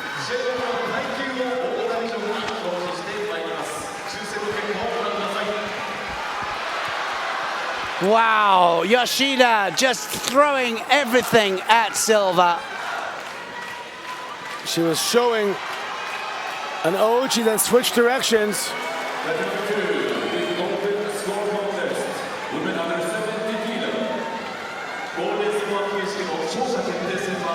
Well, some exciting stuff happening at this World Teams, I can tell you.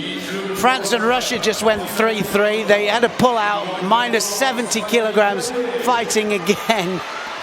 Wow. Well, it's official. This is my favorite day of the competition. This is just incredible. It is bizarre, isn't it? It is. It's insane. The excitement is insane. Yoshida Silva, world Olympic champion, fighting it out again. This was the world final in the individuals just a few days ago. Here they go again. It's that element of randomness and chance that just makes it that much more exciting. Whoa! Now then, I don't think that was. I think that she landed on her backside there, Silva, so no score given. Watch the landing.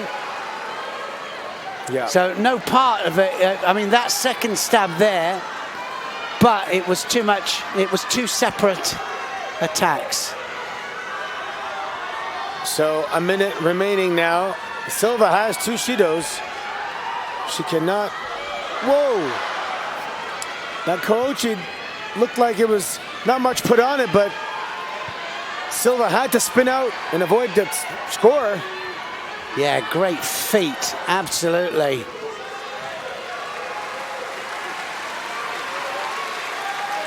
Great feat, Yoshida. She uses them all the time in order to upset balance, change direction. Now it's going to happen, look. Oh, now then. Silva has two Shidos on the board.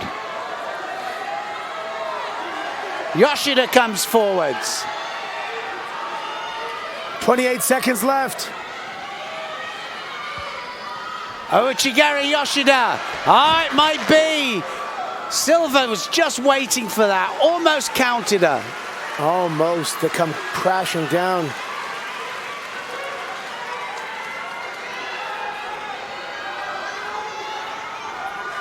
They're breathing heavy, but they're definitely not fatigued. Yeah, it's different though, isn't it? I mean, you're putting everything into it. So your heart rate's going to go up, you know, but they've still got great condition. Look at it. Yoshida's still going for it. Yeah. I was just going to say, Yoshida does look the fresher of the two, however. One false mistake from Yoshida, and Silva is going to be all over her.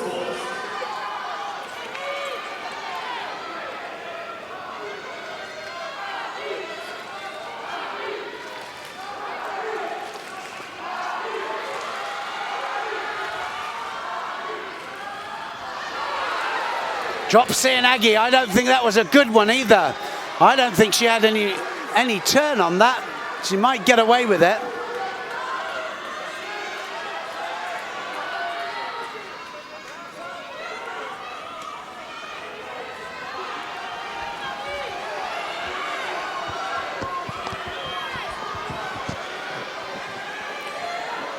She has the belt. Oh, her hip just popped out there, just out of the pocket. Well, any score here is going to win the match.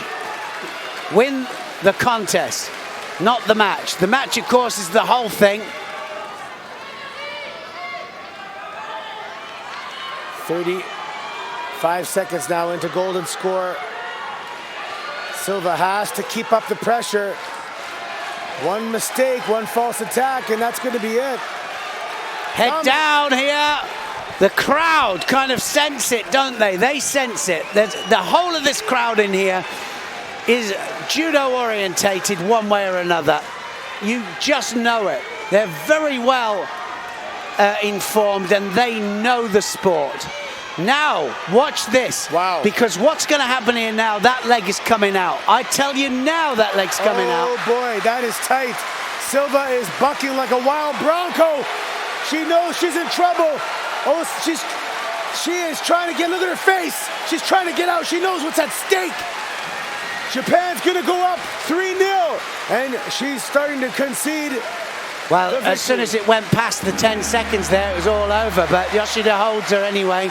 As soon as that leg was trapped, 99.9% of all the time, that leg comes out. Because I don't know whether it is a rehearsed move, but also I think the body shape as well enables them to just take those legs out. They just climb it up and out it comes. Brilliant stuff. 3-0 Yeah, doing a Japan. great job at securing the upper body.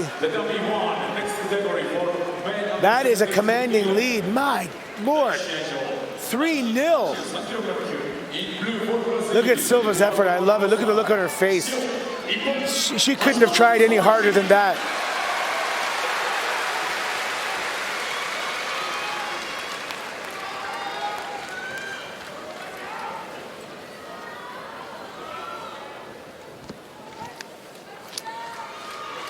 The counting two with the final score 4-3. The winner. Well, first time we've seen Hashimoto.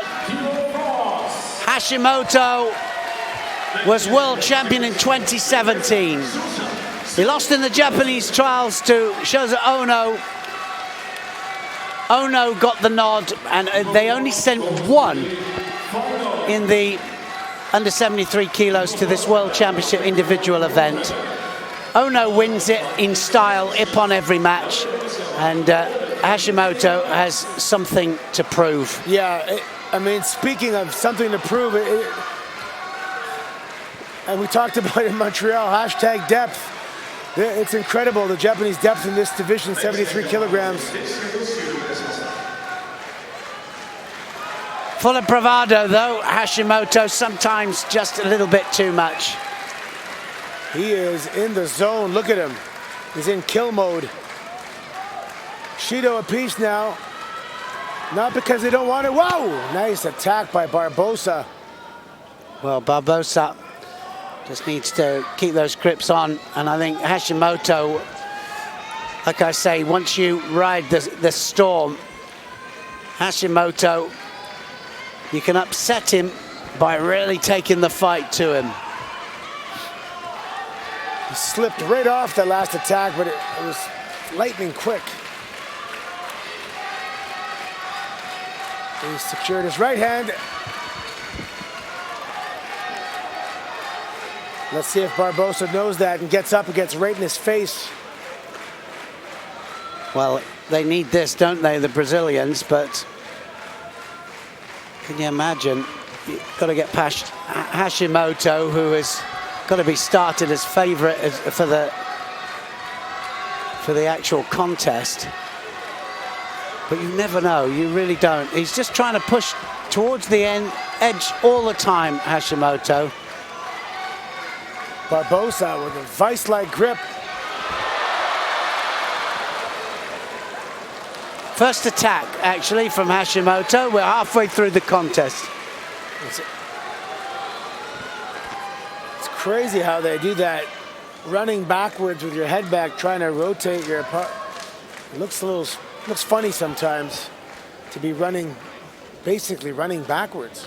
It is. It's full commitment. Full commitment. Without a doubt. Pushing back with his head, driving. But Barbosa, solid and stable.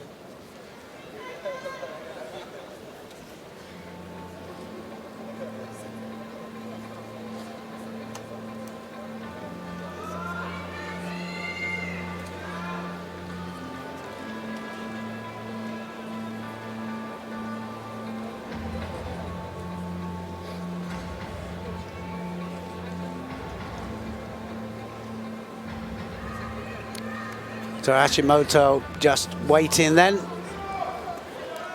for this to kick off again. He just needs his win to take them through to the final. Already France are through. Just one on that last match. It was 3-3 and then it went down to a decider. Gahi came out the winner.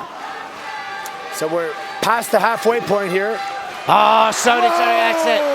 Wazari, Oniya Wazari didn't quite put him on his back, but it wasn't far off, was it?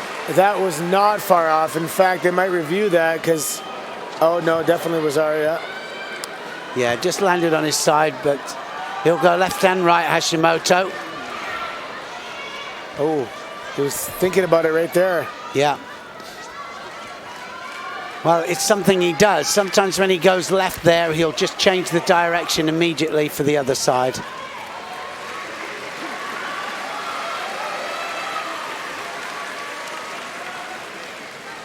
Minute 26 seconds remaining in this fourth contest.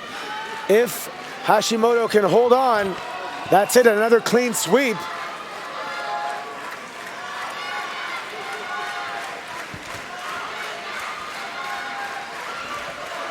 Wow! Wow, full somersault and a Barani thrown in as well there with Hashimoto and Barboza.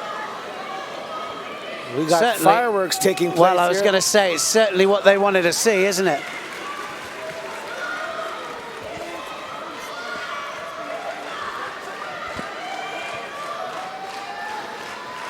Last minute, and he's not going to take a back step, is he, Hashimoto? He's going to want to just finish this off.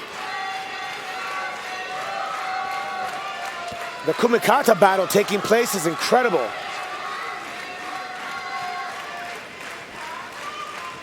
Lunging in now is Barboza trying to get that overhand right grip. Hashimoto trying to isolate that right arm of Barboza. It's going to go right-handed, it's all over. That's it. Back-to-back clean sweeps for Japan, and the audience in attendance very appreciative. So it's going to be Japan and France in the finals. Wow. Super stuff. Hashimoto delivers. It was left-handed Sodi Surikamigoshi that scored the first. We'll have a look back. I'm sure we're going to see it again. But great performance from Japan. They just breezed through this semi-final match into the final against France. France, of course, with that really close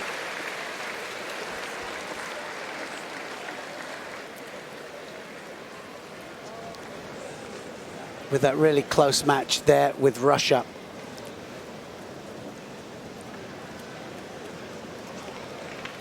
So this Japanese team here go through the bronze medal matches, all to come a little bit later on in the final block. Azerbaijan versus Russia, Cuba against Brazil.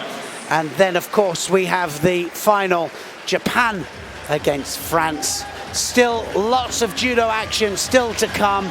I'd like to thank Anthony Corelli for joining me this morning for this early session. We saw some great stuff. You enjoyed it, right? Awesome. The team match was fantastic. Team match, something special. Always something happens. Until a little bit later, we're going to go and have a little bit of lunch.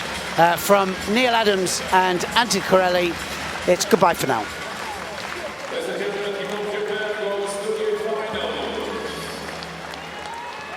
So we have two finalists, Team of Japan and Team of France in the final.